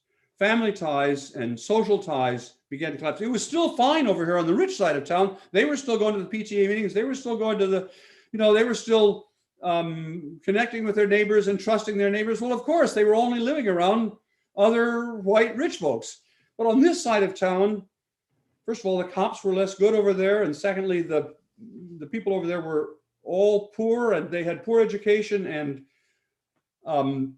and they were living in really awful conditions, and the social bonds, despite some romanticism about, well, all poor people know each other and love each other, actually romantically, that's not, in reality terms, that's not true. And so social capital was strong over there, weak over there. Now, what did that mean? What were the consequences of that for what I'm interested in, which is opportunity, right? And you probably have already seen instantly, my God, each of those changes he's described means that there's not just a gap between rich kids and poor kids, but that gap is growing. And the core to understanding, all you need to understand if you want to understand the book, Our Kids, is that. That is trend lines for rich kids from rich families going up and trend lines for poor kids going down. If we have the next slide, maybe there's a graph like that, if I'm lucky. Let's have the next slide. No, I don't have any of the graphs because I was trying to save you a little time. And if you read Our Kids, you'll see it's full of graphs like that, which shows increasingly rich kids are doing better. My grandchildren, and I am in the book clear about this, my grandchildren, who are all privileged, they're wonderful kids. I'd like you to meet them. They're all terrific. They're not even all white because some of them are a mixed race, my grandchildren, but they're all upper class. And they've all gone to the best schools in America, and they all have their mothers reading to them all that. Their mother has read to them, and they've lived in nice neighborhoods, and they're on this. So my grandchildren are on this up line, but there are a lot of other people who are not them, who are just like my grandchildren. They could be my very grandchildren, except the accident of birth meant that my grandchildren started off on this upward line, and all those other, they could have been my grandchildren. We could call them my imaginary grandchildren. They're on a down line. And another thing that I'm proud of about the book, Our Kids, is I'd always realized that there was importance for non-quantitative social science. Of course, I'd understood that. But as my books went on and on, I began to think more and more about using ethnographic data, that is, trying to describe the lives of real people that would illustrate my data. And that there was a big jump in that. Our Kids marks a change in which I began to front load or put on at the beginning of every chapter, or to highlight the stories of kids, both rich kids and poor kids. And including, it was the first time that I personally appear in my book, because the opening chapter of that book is about my growing up in my hometown of Port Clinton, Ohio. And when I grew up, I don't want to romanticize it, but when I grew up in my hometown in Port Clinton, Ohio in the 1950s, that's the advantage of being really old. I can do history just by consulting my own memory.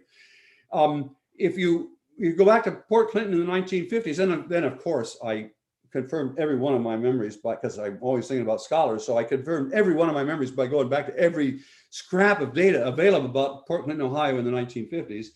And my memory was not wrong. It was a decent middle-class place. There was nobody very rich in town, nobody very poor in town. We all played on the same sports teams, including, and this was important to me because I was now becoming more interested and more aware of race. It is true, and I can name for you that there were 3 black kids in my graduating class. of Port Clinton. And they did suffer from structural racism, no doubt about it. And I was unaware of it, and to some extent they were unaware of it. Remember, this is the 1950s. So nobody really outside of academy was talking about structural racism. But they were suffering from structural racism. Of course they were, but they were not suffering in Port Clinton from ordinary racism. They were, of the two of the three kids that were in my class, that I would say really basically two, one left the class partway through, but the two kids were respectively the president of the president of the student council, that is the top government in student government, and the president of my senior class. And the person, the black guy in this group actually beat me personally for being president of my senior class. That was a big stature. And he still teases me about the fact that he's very proud of the fact that he beat Bob Putnam to become the president of our senior class. I'm not bragging. What I'm trying to say is, I am bragging about it, right? Because what it was saying is, in the school, there was not a lot of racism, but there was a lot of structural racism. But all of that, good, bad, and indifferent, I described in this opening chapter. And Port Clinton now is an extremely different place. Rich kids and poor kids. There are some rich kids in Port Clinton, surprisingly, but they live in a completely different area. They go to different schools. Port Clinton itself represents this V curve, if you see what I mean. Well, at any rate, if you go back to the slide, the consequence of those V's is that a growing gap between rich kids and poor kids, partly due to my work, I have to say, but partly due to a lot of work of other scholars. That gap, the opportunity gap, and indeed the word opportunity gap, I'm not sure if I coined it, but I was one of the people who popularized it. That began to be widely discussed in the years between when Our Kids was published, the 5 years basically between when Our Kids was published and the crises of 2020. And I'm sorry, more name dropping. I, by this point, had become actually quite close to Hillary Clinton, and she, I was one of her senior advisors actually during the campaign of 2000, whatever that was, 2016, I think, that she ran for president. She also ran against Barack Obama, but in 2016, we all thought she was going to win. I could tell you a lot more about my interaction with her, which is, I think the world of her.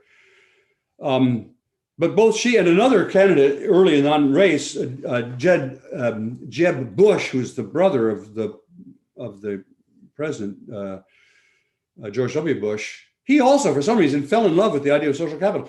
Jeb Bush, by the way, he's a minor figure now in American politics, but he might have been president. He could give you a lecture on social capital. He really understands the term. He says the concept of social capital changed his life. And he was running for president in 2016. And he and Hillary Clinton both made the third opportunity gap leading parts of their campaign.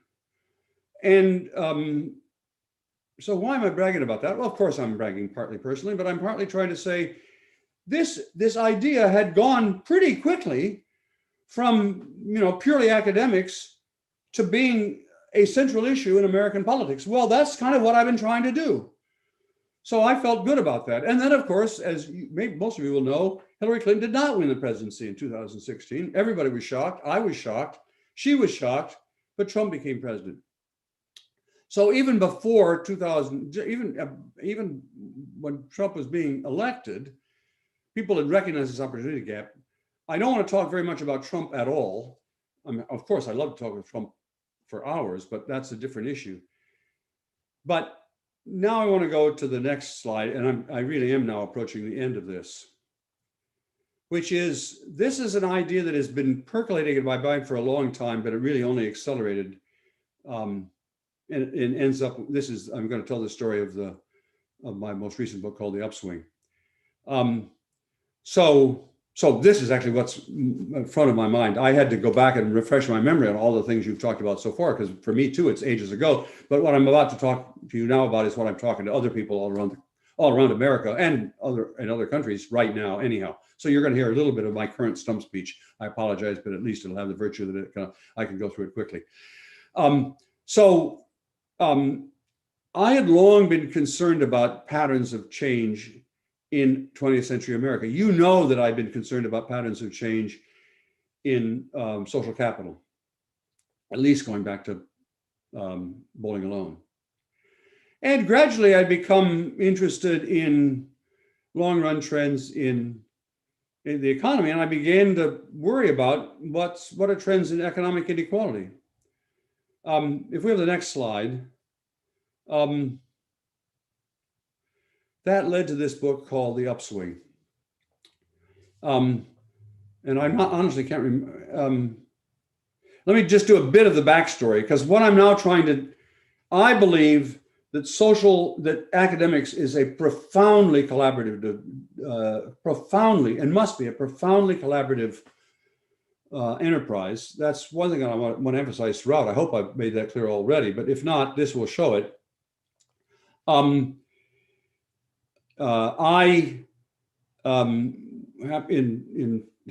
2000, what year were we in Oxford, Rosemary? 2005?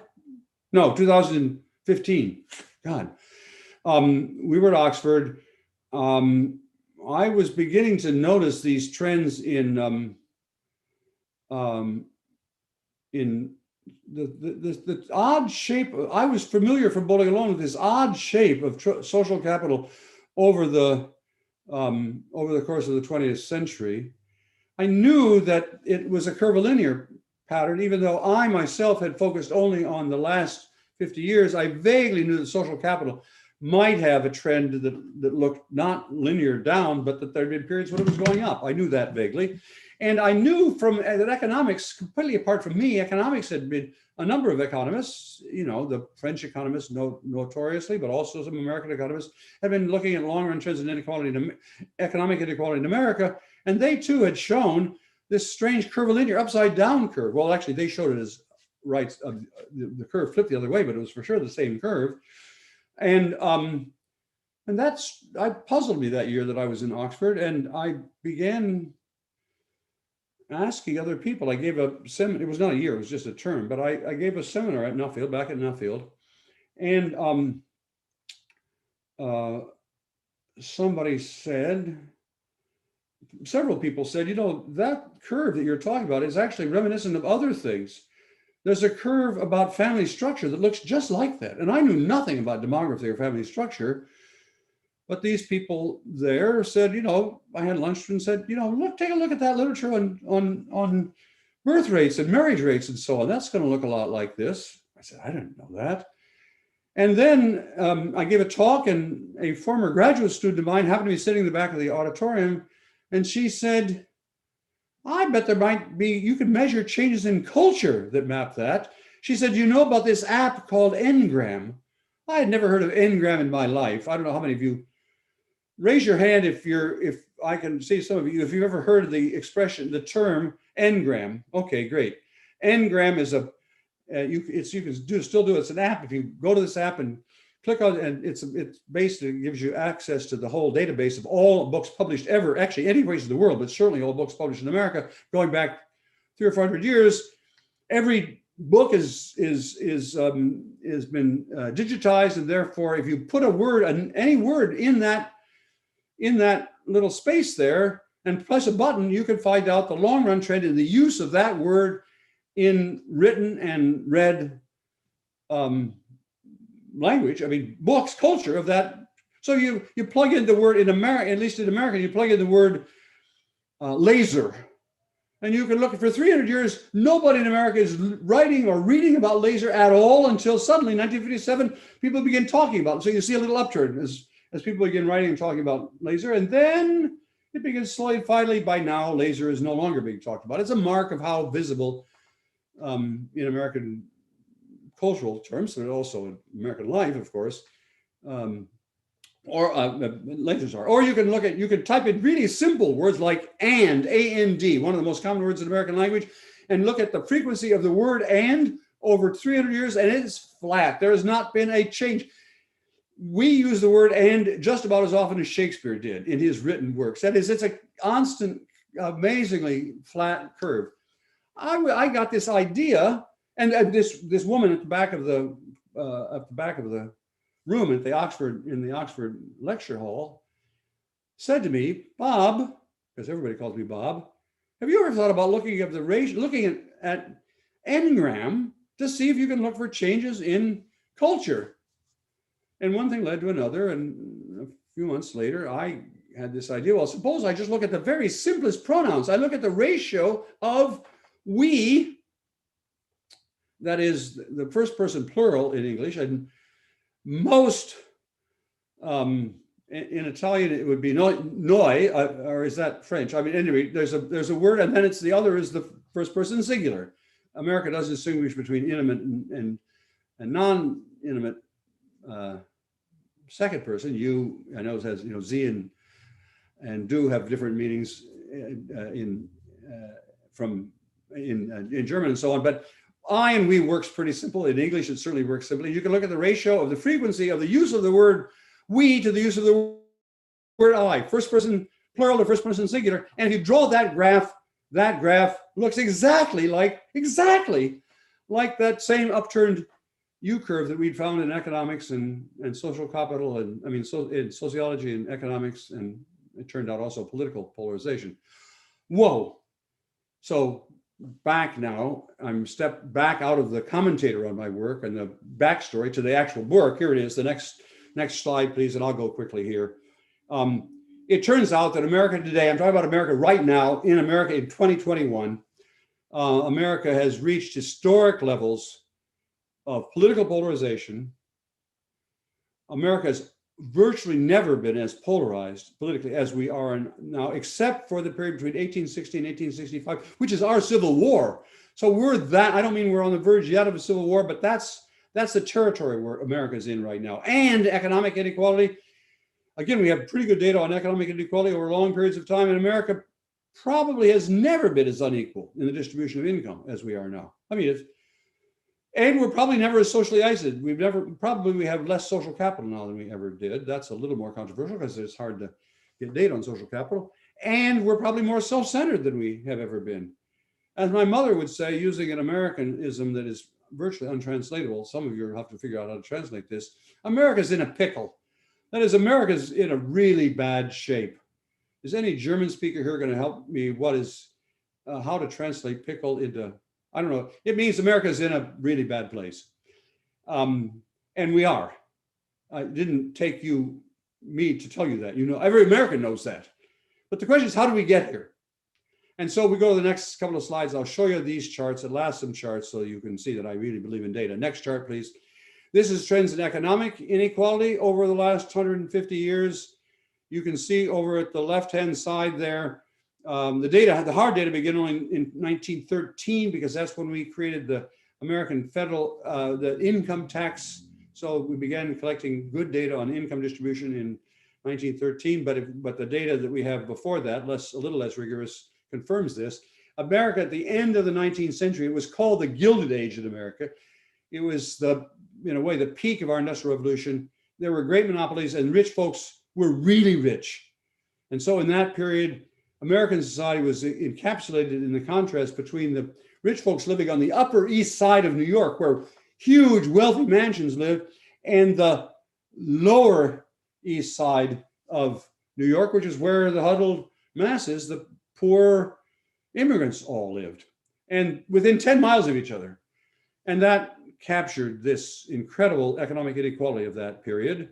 But you can see that beginning in the first years of the 20th century, that began to change. We began having a little more equality.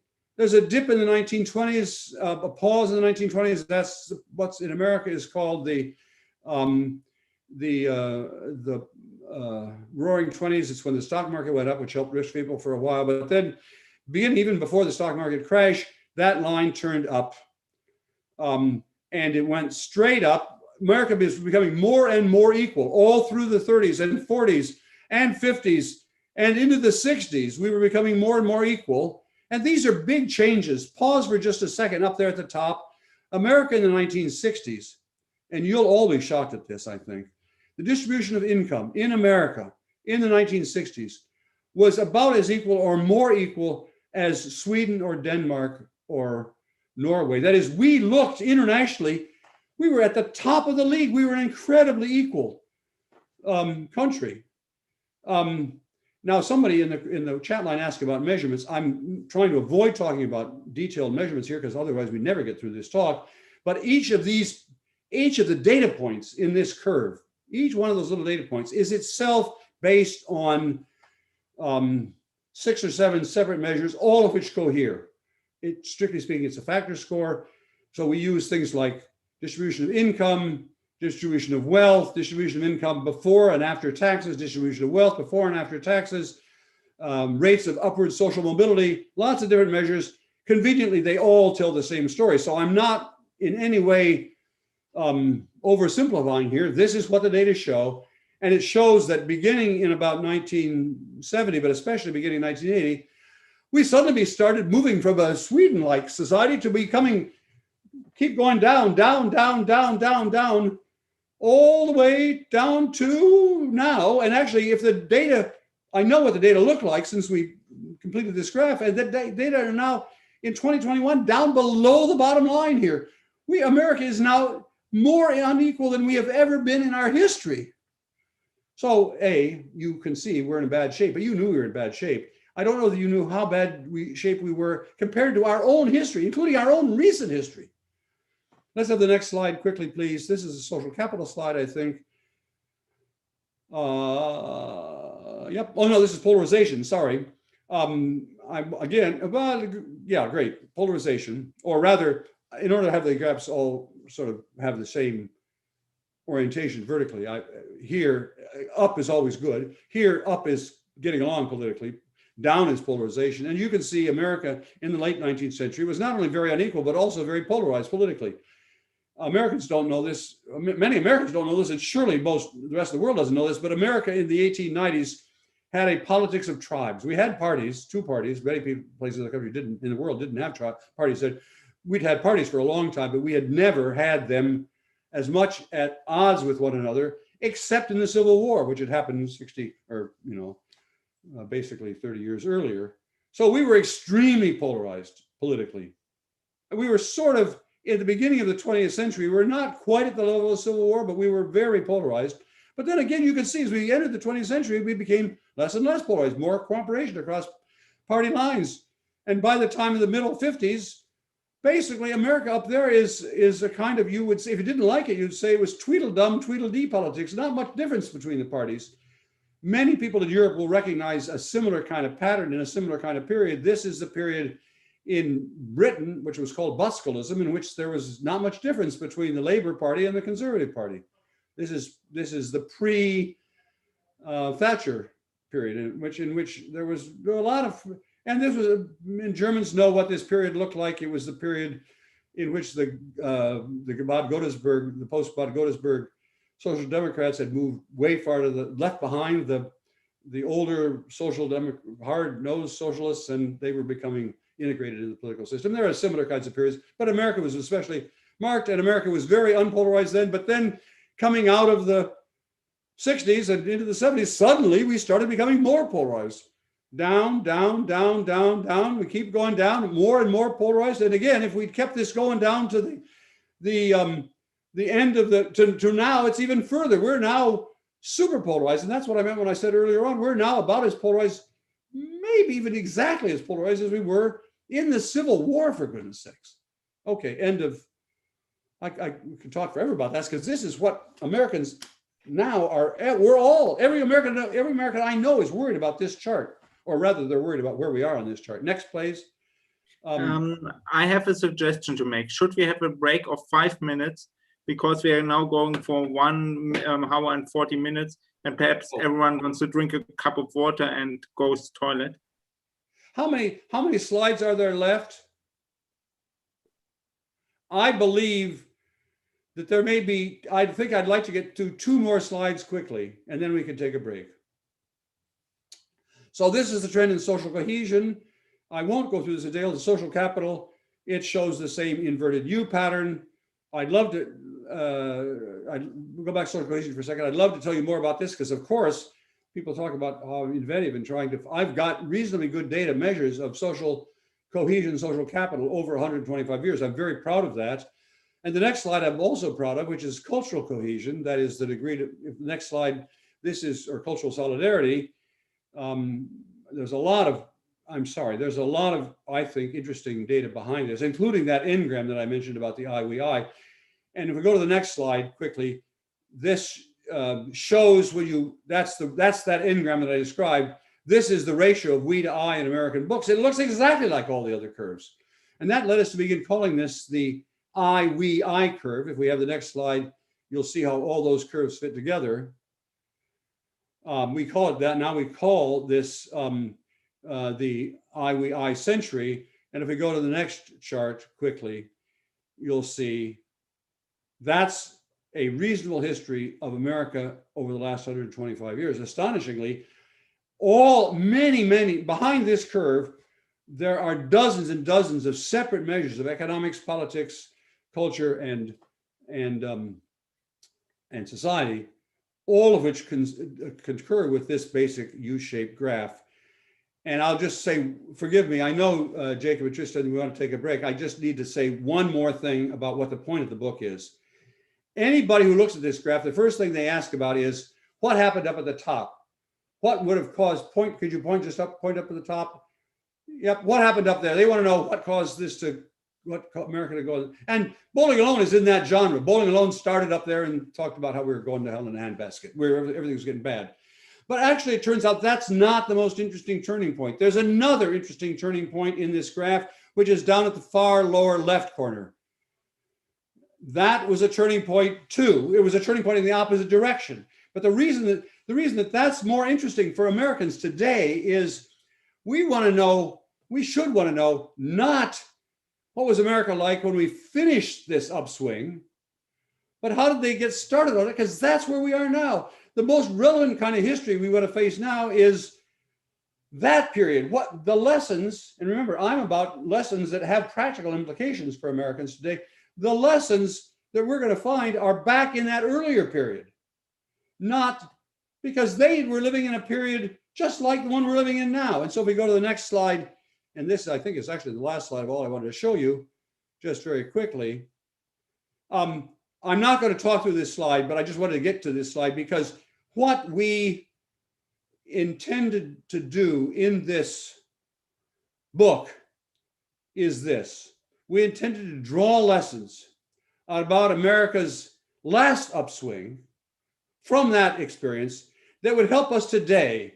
And the items listed on this chart are all features of that earlier period called the Progressive Era, which we think are direct lessons and have direct counterparts in today's world. We think Joe Biden could read this list, and honestly, Joe Biden and his people have read this list.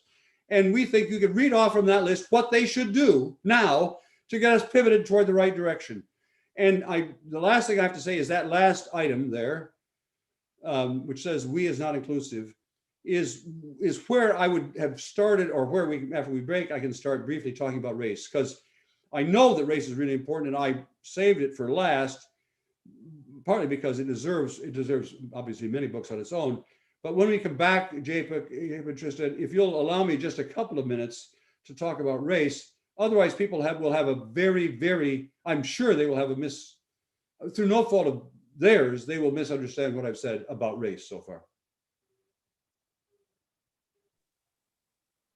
Sure thing. Well, should we have maybe just a 2-minute break, just so you can grab a drink, stretch your legs if you'd like to. So hang around for just a couple of minutes and we'll come back for a little bit more presentation and get on to some questions as well.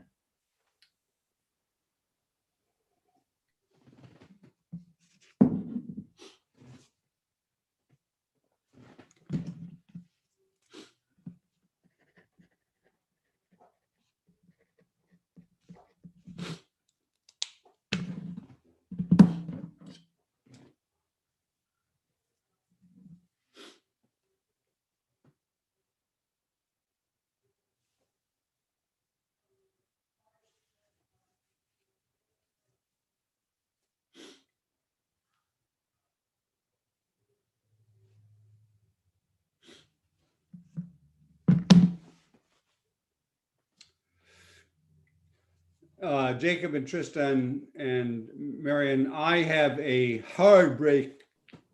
I know that I'm the one responsible for the fact we've gone overtime, and I apologize deeply for that. No need. It's fascinating. It's really fascinating. Look at the but numbers. People keep. I have a hard break at 12:30.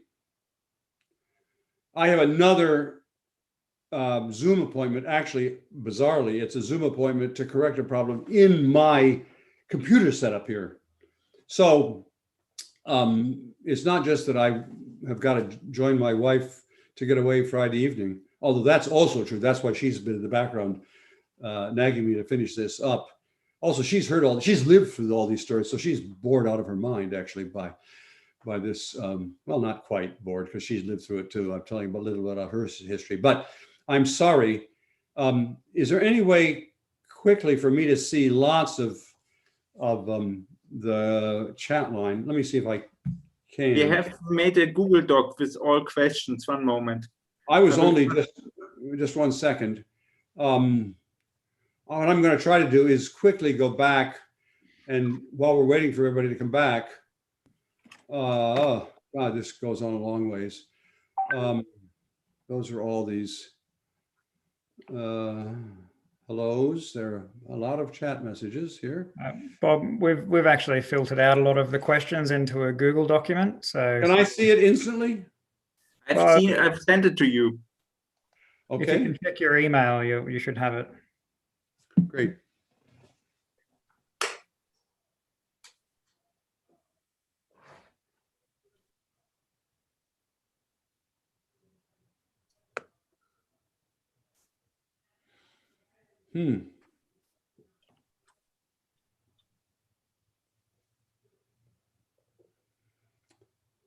To what address did you send it? To my Harvard address or to my Gmail address? I've sent it as private message to you in the chat, but I can also send it to you. Oh, you did. Okay, so I didn't know that there could be in the chat. Oh, that's As a private message. I can just send it to you on your email. never mind. We've used up our 3 minutes, so I probably should. I know this is upsetting people who had to take a break. I think if we can, I'd like to get started now. Have we been 3 minutes? Yeah, I think you can get started now, Bob. Okay, so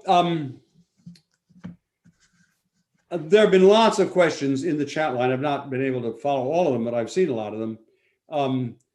Lots of the questions have involved race, and that's where I want to get to right now.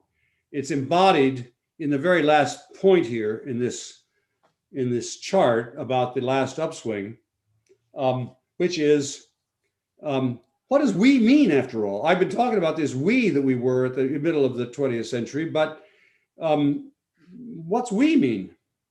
And that's an extremely good question. And it's a relevant question with respect to race, to gender, and there's a chapter about gender in the book, The Upswing.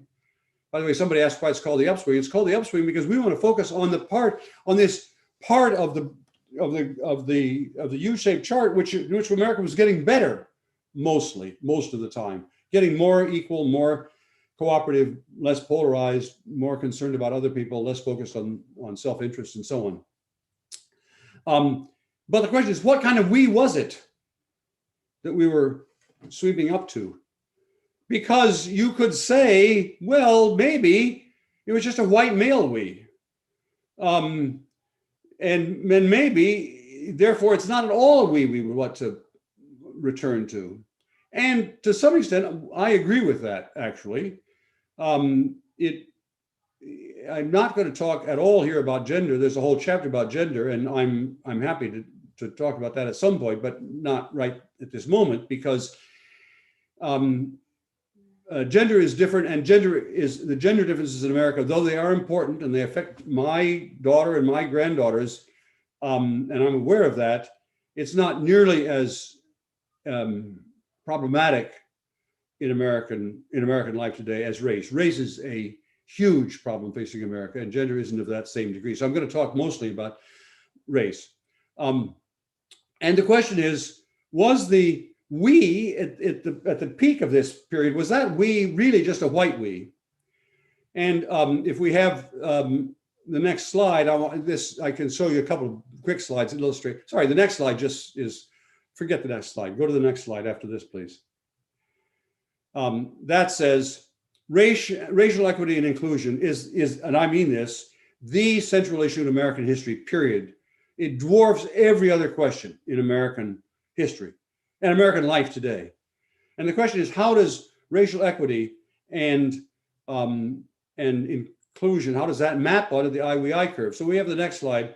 I want to begin with, in a way, this is not real data, but this is what many people, especially many white people, think was the pattern of black-white equality over the same 100. So this graph is like all the others. It's the period from 1900 to today, and the vertical axis here is the approximate ratio of black well-being to white well-being.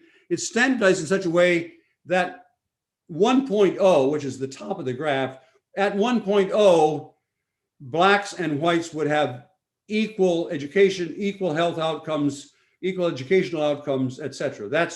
And you might say, well, what is included in that chart and what would be included? Well, anything could be in principle included, but most white people and many black people, but more white people than black people, think that the chart looks like this. It's what you might call a hockey stick. That is, nothing was happening in race until the 1960s. That blacks, and also women, but I'm talking here about blacks, and I'm talking only about blacks here, not about Latinos or Asian Americans or other ethnic minorities, because I'm a data-driven person and we just don't have really good data over 125 years about these trends for other non-white minorities, but we do have good data for black-white equality. And most people believe, most white people especially, believe that there was nothing happening in race. Race was a steady, awful situation for blacks, Jim Crow, etc., until in the mid-1960s, the lightning bolt of Martin Luther King and the Civil Rights Movement comes, and then after that, everything got better. America and most white people think it's been getting better ever since. That turns out to be false. That's not a real data. I'm going to show you now what the real data look like if we go to the next slide. And this is real data. It's the same basic curve with the same, ratio up and ending with 100. But now we're talking about real data. And this is real data based on measures of material equality between blacks and whites. The ratio of black life expectancy to white life expectancy, the ratio of black infant mortality to white infant mortality, the ratio of, and so I won't keep saying the ratio, but it is high school graduation, college graduation, income, earnings per worker, wealth, home ownership, even things like voting turnout. This graph, it looks, I hope you see, it's very much unlike what people think was true of race relations in America. And in a way, it's almost opposite, because what you see is that most of the progress, and this is a fact with respect to those variables, not all variables, but with respect to those variables, most of the progress made throughout the last 120 years in America on race relations was made before the Civil Rights Movement. Before the Civil Rights Movement. I know you'll find that shocking. And it was made especially, you can see it was made in two little jumps, especially from 1940 to 1960, roughly speaking, and then it stops. So far from being that early period, a period of blacks languishing with no progress, that was a period when the progress was made. And worse yet, after the Civil Rights Movement, when you would have thought, okay, now we've had the Civil Rights Movement, you thought the line would continue upward and America would have reached by now full equality. No, we stopped making progress after the Civil Rights Movement. It's a completely different chart. Now, I know that I'm talking here, I'm saying things that will be contrary to what most of you believe. And so I want to ask you, my co-author, Shannon Romney Garrett, and I published an op-ed in the New York Times. We can find that reference for you offline, in which we lay out in much more detail our argument about race and the evidence and so on behind this curve. But let me just talk it through with you briefly. Remember, in that period from 1900 to 1970, all whites were doing better, but blacks were doing even better. That is, Blacks were making faster growth in health. You understand what I'm saying. Blacks were making faster growth in infant mortality, in life expectancy, in income, in college graduation, high school graduation, in all those things, faster growth than whites for the first 2/3 of the American of this 20th century.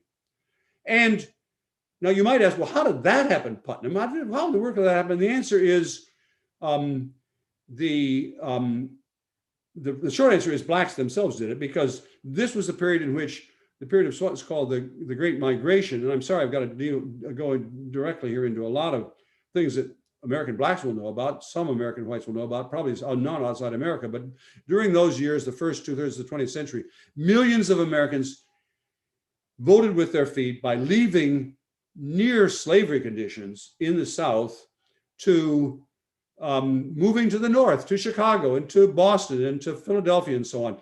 There was segregation and inequality in Boston and Philadelphia and Chicago, but it wasn't nearly as bad as it had been in the South. So relative to whites in the North, blacks were still discriminated against, but relative to the condition of blacks in the South, they were narrowing the gap by their own choices. There were also some things that white people did during that period, but that was mostly black people marching to freedom and marching toward equality. And that's the explanation for the true fact that blacks in 1970 they were not equal to whites. It was 0.7. You can see it's not all the way up to the top. But they were way better than blacks had been in 1900. But even more troubling, well, much more troubling and even more surprising, is that then the progress stopped. And between 1970, and this is directly related to the Black Lives Matter movement, it's directly related to what was happening after the murder of George Floyd in Minneapolis last summer. Of course, the black people, and to some extent white people who were protesting after that murder, were upset about black murder by white law enforcement. That's actually an echo of lynchings that had happened much earlier in American history too. But they were not only reacting against that police brutality and police malfeasance, they were reacting against the fact that they knew these are now the children or the grandchildren of the Civil Rights Revolution, and they knew for a fact, and this graph just shows it, that the promises of the American Civil Rights Revolution were never followed through. White people were willing to applaud the legal progress. That's what happened in the 1960s when Americans passed the civil rights legislation, giving blacks legal equality, formal equality. But as soon as that began to be translated into actual behavior, allowing not just in principle black kids to go to white schools, but allowing black kids to go to your white schools, where your kids go, there was a white backlash. And that backlash ended virtually all progress, so that, for example, to take a single example, now today in America, there is less home ownership by blacks compared to whites than there had been in 1966 when the Fair Housing Act was passed in the middle of the Civil Rights Revolution. So we've been going backwards, and black folks know that. And part of our effort in this book is to show white folks who mostly don't know this. Of course, it's obvious why black folks are unhappy in America today. It's structural racism, which we just didn't touch in the Civil Rights Revolution, and that's the agenda for America. So now, how does this relate to the IWI curve? Well, you'll have noticed that during the we period here up until 1960, America was actually becoming more racially equal. And during the I period, after the mid-1960s, America stopped becoming more equal, and to some extent became less equal in racial terms. Now, there are different interpretations of that. One question is, well, did the racial backlash cause the movement to a more I society? And there's some evidence for that. That is, to some extent, the reversal of the basic IWI curve was itself caused by the racism of the white backlash. But you could also interpret it the other way. The individualism, the heavy emphasis on individual rights and not on our collective responsibilities of the last half century, since the 1960s, has not been good for Black equality. I mean, I would certainly argue that I-ness is not good for Blacks and other minorities. America's most open period there are some measures that are contrary to this, but basically, America was most open to immigration and most open to improved racial equality in 1965 at the I peak. America's I was, for the most part, one that was not perfect. America's we was hardly perfect, but it was an I that was open to expansion. It was becoming gradually, imperfectly, but gradually more inclusive. But when we turned to the I period, after 1965, we certainly did not become better with respect to racial equality, and we became worse with respect to attitudes toward immigrants. So I do want to claim that the I curve is highly relevant to issues of race. I've gone on way too long, and I apologize for that, but I wanted to be able to talk a little bit to this issue of race. I'm now, as you know, I'm going to have to break off here in probably 20 minutes, but I'm open to questions. If you want to highlight some, Tristan or Jacob, I don't know who's calling, but at this point, I'm at your curve. And you can pull down the slides now. We don't need those anymore. Yeah, absolutely. Thanks very much, Bob. I think we could listen to you for hours, and it's only really your time constraint that I think is probably limiting people staying on and continuing to listen to what you have to say. Right. I think we still have over 300 people on Zoom, and I think there's at least 50 or so people watching live on the YouTube stream as well. So certainly the audience is very engaged and is loving everything that you have to say. I think I might start with a question. I started Social Capital Research as the website around about 20 years ago, and I get a lot of questions from people who want to do social capital research, of course, as a result of that. And I find the distinction between bonding and bridging social capital, it's incredibly intuitive, and it makes a huge amount of sense, and you just want to go out and imply it. But I get a lot of questions from people who want to imply it empirically, and they struggle with the way to go about doing that. I was wondering, with all of your experience, if you had any advice for those people. Yeah, well, it's a tough question, of course. In my empirical work, you could tell I'm still what you might call a methodological individualist. I still usually use the individual as unit of analysis and usually use survey research. And that means my initial personal reaction to that is to look at measures of people's reported behavior and their reported attitudes. And so I look at things like, there's a standard social distance question that comes from way back in social psychology, actually, about it's sometimes caricatured as, would you let your daughter marry one? Now, that way of putting it is very sexist and very old fashioned, but it means, how do you feel about intermarriage? And there's some interesting data from that in America. We know that, and therefore, sorry, where this is going is, the implication is, and I believe this is true, that the more the intermarriage in a society, or the more a person is exposed to intermarriage in their personal life, the more they are open to collaboration with and tolerant of people across whatever boundary that is. So, for example, in the 1950s and 1960s, Americans were very intolerant of religious intermarriage. We've got really good in America, really long. Yes, I do. And I know my wife is reminding me that I've got to get off here by 12:30. People in the 1950s and 1960s into the 1970s, something like, I'm making these numbers from memory, but so they may be wrong, but this is the right figure. Roughly 70% of everybody said they wouldn't want their child to marry someone from a different religion. So, and at the same time, academics, just for the fun of it, were asking questions. Well, how do you feel about people marrying your child marrying someone from a different political party? If you're a Democrat, how do you feel about your child marrying a Republican? And nobody cared about it in that period. Something like 5% of Americans weirdly said, I don't want my daughter marrying a Republican or a Democrat. So now we've had the same data over time. Today, those numbers are reversed.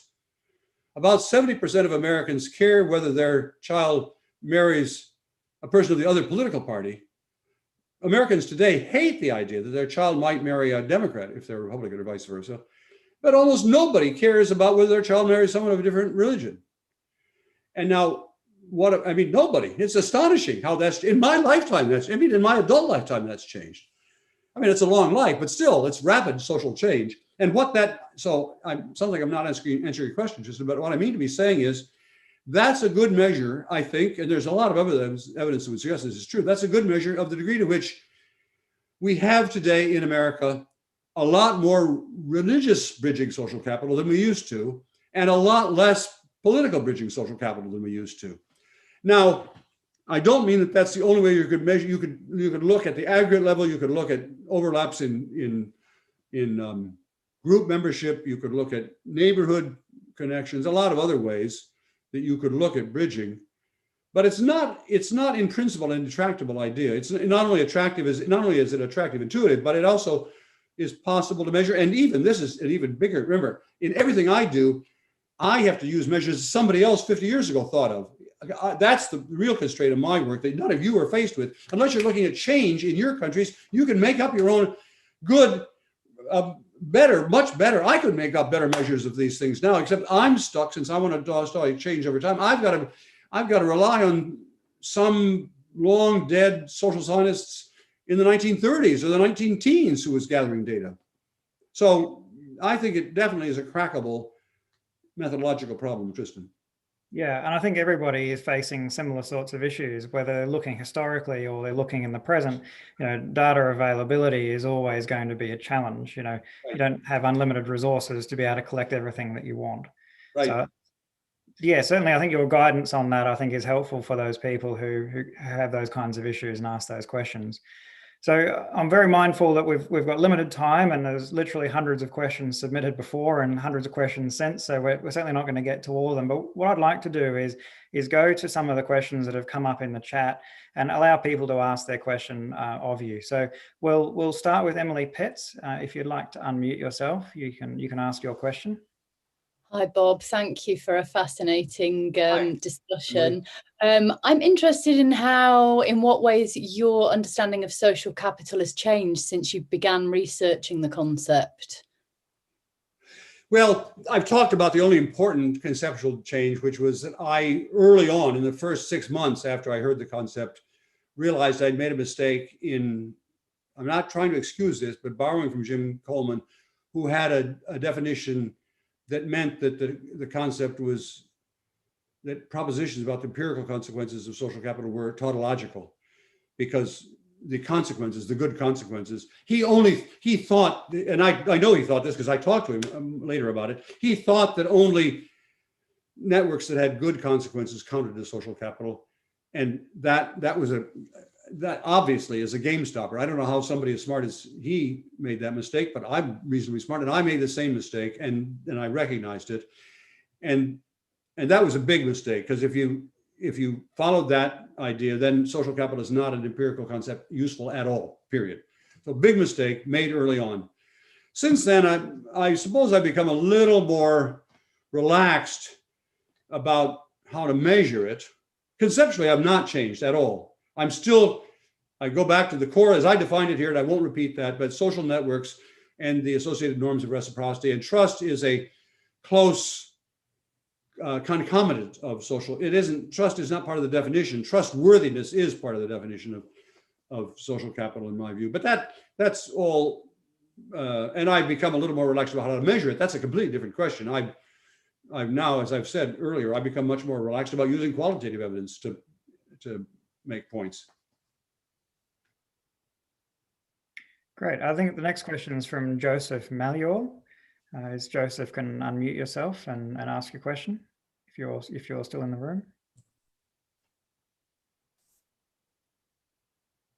May have left. I can ask the question on Joseph's behalf. How can social capital help address political polarization of rural communities in the United States of America? And what are the effective strategies to achieve that? Yeah, that's a really big question. Of course, it's a big question in America today. It's even an interesting empirical question about the degree to which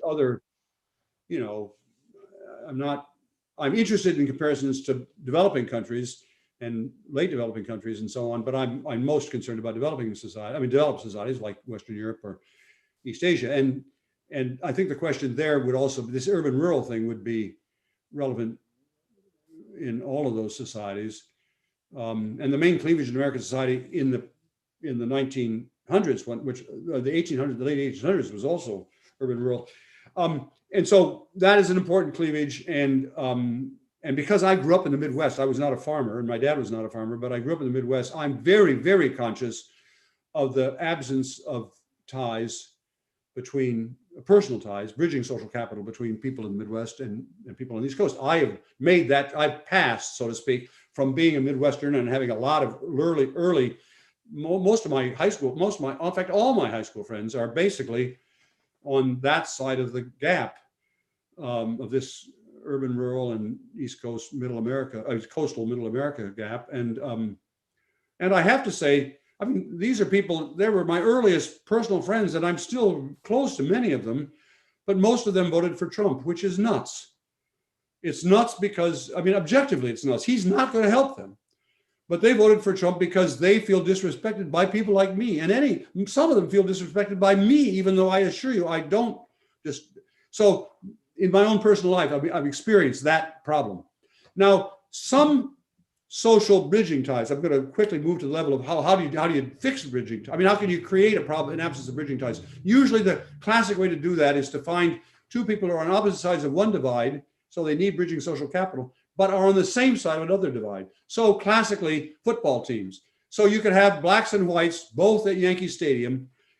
They're different races, of course, and probably different classes, but they're both rooting for the Yankees. And so the way you can begin to build some sense of common feeling among them, this is, of course, a trivial example. I don't mean that the sports is the answer to all this. I'm trying to illustrate the general point that if you can find things that people share,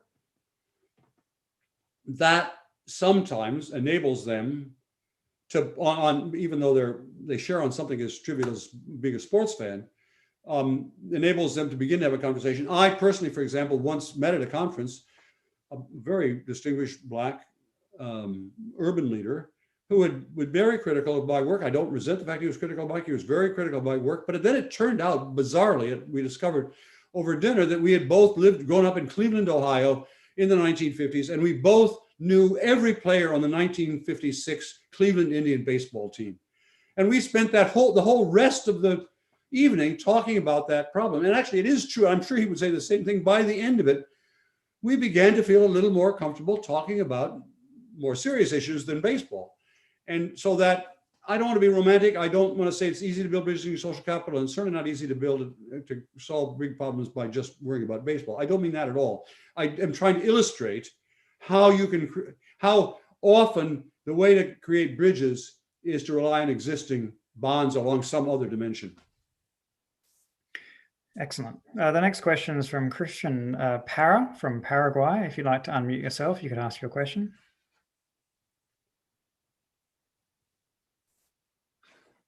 No, I can ask on your behalf. What are some experimental interventions that can be tested to increase different types of social capital and both interpersonal and institutional types of trust? What is the role of commons, and how can commons-related interventions be tested in the frame of social capital? Well, gosh, I mean, that's a hugely important question. I can't begin. I've got about, overall, for the next three questions, I've got a minute each for the next several questions here. So I just can't begin to answer that question, except to say there is now a huge literature, enormous literature, using experimental techniques on all aspects of social capital. I recognize them. And somebody will help me, or Tristan later on afterwards, we can post it someplace. There is a website run by an economist from Italy, which is a fabulously good compendium of recent research on social capital. It's my quickest way of looking to all the recent research being done on empirical research being done on social capital around the world. Everybody on this list should also be on that list, because it's a super simple way of getting every month in your inbox a list of the 20 most interesting articles on social capital globally. Can you, if Tristan, you don't know that now, can you either look it up or give me a call later on. Pardon? We can do that. I believe it's called socialcapitalgateway.org. That's right. We'll check that and we'll post the link. Perfect. Yes. Try and do two more questions if we can, really quickly. The next one's from Kay Banks, if you would like to unmute yourself. No, looks like this isn't working out very well. I'll read this one as well. I teach a class on social capital and take the students to Italy in the summer to observe their networks. What have you noticed that has changed in Italy since you conducted your research? Well, it's not, that's a long time ago when I began doing this research. Remember that I began doing this research 50 years ago. So it's, or more than 50 years ago. So Italy's changed hugely over that period in a myriad different ways. In general, even though research today could absolutely, even post-COVID research shows that the differences I described in social capital are still true, and it continues to show they've been true for 600 or 700 years. In fact, the difference, I've visited southern Italy, and they made a lot of progress. They're still backward, but at the level of technology and economics and so on, of course, they're more advanced. Whether the ties, the social capital has changed, I'm a little more doubtful, but I have not done research in Italy. Remember, I've not actually done real research in Italy for 30 or 40 years. So I don't know the answer to that question. I will say just quickly, and this is an important point, it turns out that social capital, measured in exactly the ways that I or any of you have been doing, the classical ways of measuring it, is itself a strong predictor of which places and people in the world have successfully resisted the epidemic and which have not. And that's totally predictable because this virus happens to involve a prisoner's dilemma in which everybody would rather not wear a mask, but they would rather that everybody else wear masks, please. And it's a classic case in which mask wearing has externalities. And therefore, it's not surprising at some level that places that have high levels of social capital in America and in Italy and elsewhere, through across Europe, places that have high social capital have, generally speaking, people have complied more with the idea that we should wear masks to protect other people. It's an astonishing example of how social capital is relevant to issues that no one had ever thought of before. Maybe one more. One last question. So this one's from Cam Ferguson, if you'd like to unmute yourself and ask your question.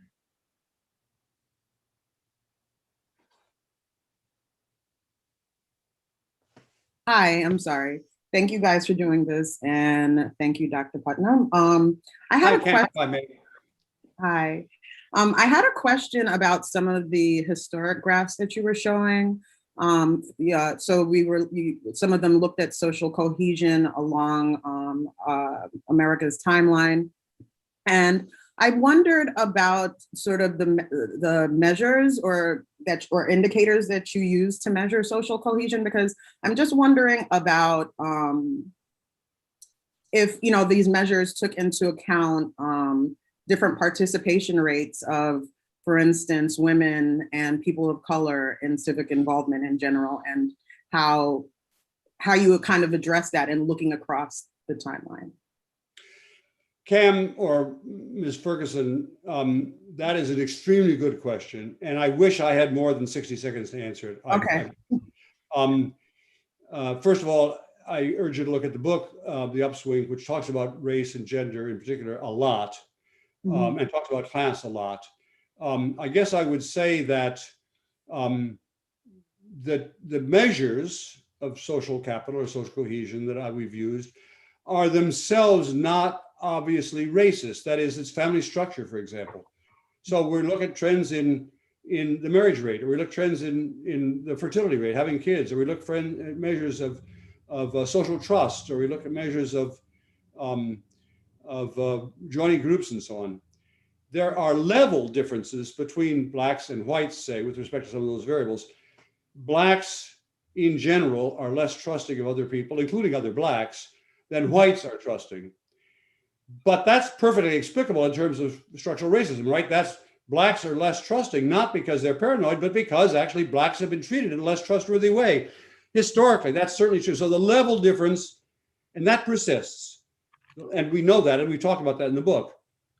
But the trend over time is the same among blacks and whites. That is, blacks recently have become less trusting than they were before, just like whites have become less trusting than they have before. I don't know, Cam, whether I'm making too complicated a point too quickly or not, but I'm trying to say, and I mean this, making that as a more general point. In general, there are clear racial differences in level across all the measures we're talking about. And I talked a little bit about that in my little brief period here, in my measures about, and my talk about race here. And I urge you, read the chapter on race in Upswing, or just read the op-ed in the New York Times sometime, which I hope, Tristan, you can post the URL for that New York Times op-ed. So we talk a lot about racial differences. No doubt there are important ones, and I think I tried to make clear they're really very important. They're as important now as almost as important as they've ever been in American history. But that's different from whether the trends as between blacks and whites have moved in opposite directions. And I'm conscious, Cam, of how this is sounding confusing because I'm trying to compress, a year's worth of work into 3 sentences. So all I can do is ask you to read what I've written before and to accept my assurances that I think the question you ask is a super important question. Well, thank you. And it's not confusing. I actually quoted you numerous times in my dissertation. So, well, it's good. So I'm right with you. Thank you so much. I appreciate it. Thank you all very much. Tristan, or I don't see all of the other people that, I don't see Jacob and I don't see Marion, except Mike, thanks, please. I'm already late for my next Zoom. Will you forgive me? Absolutely. And thank you all. Thank you all.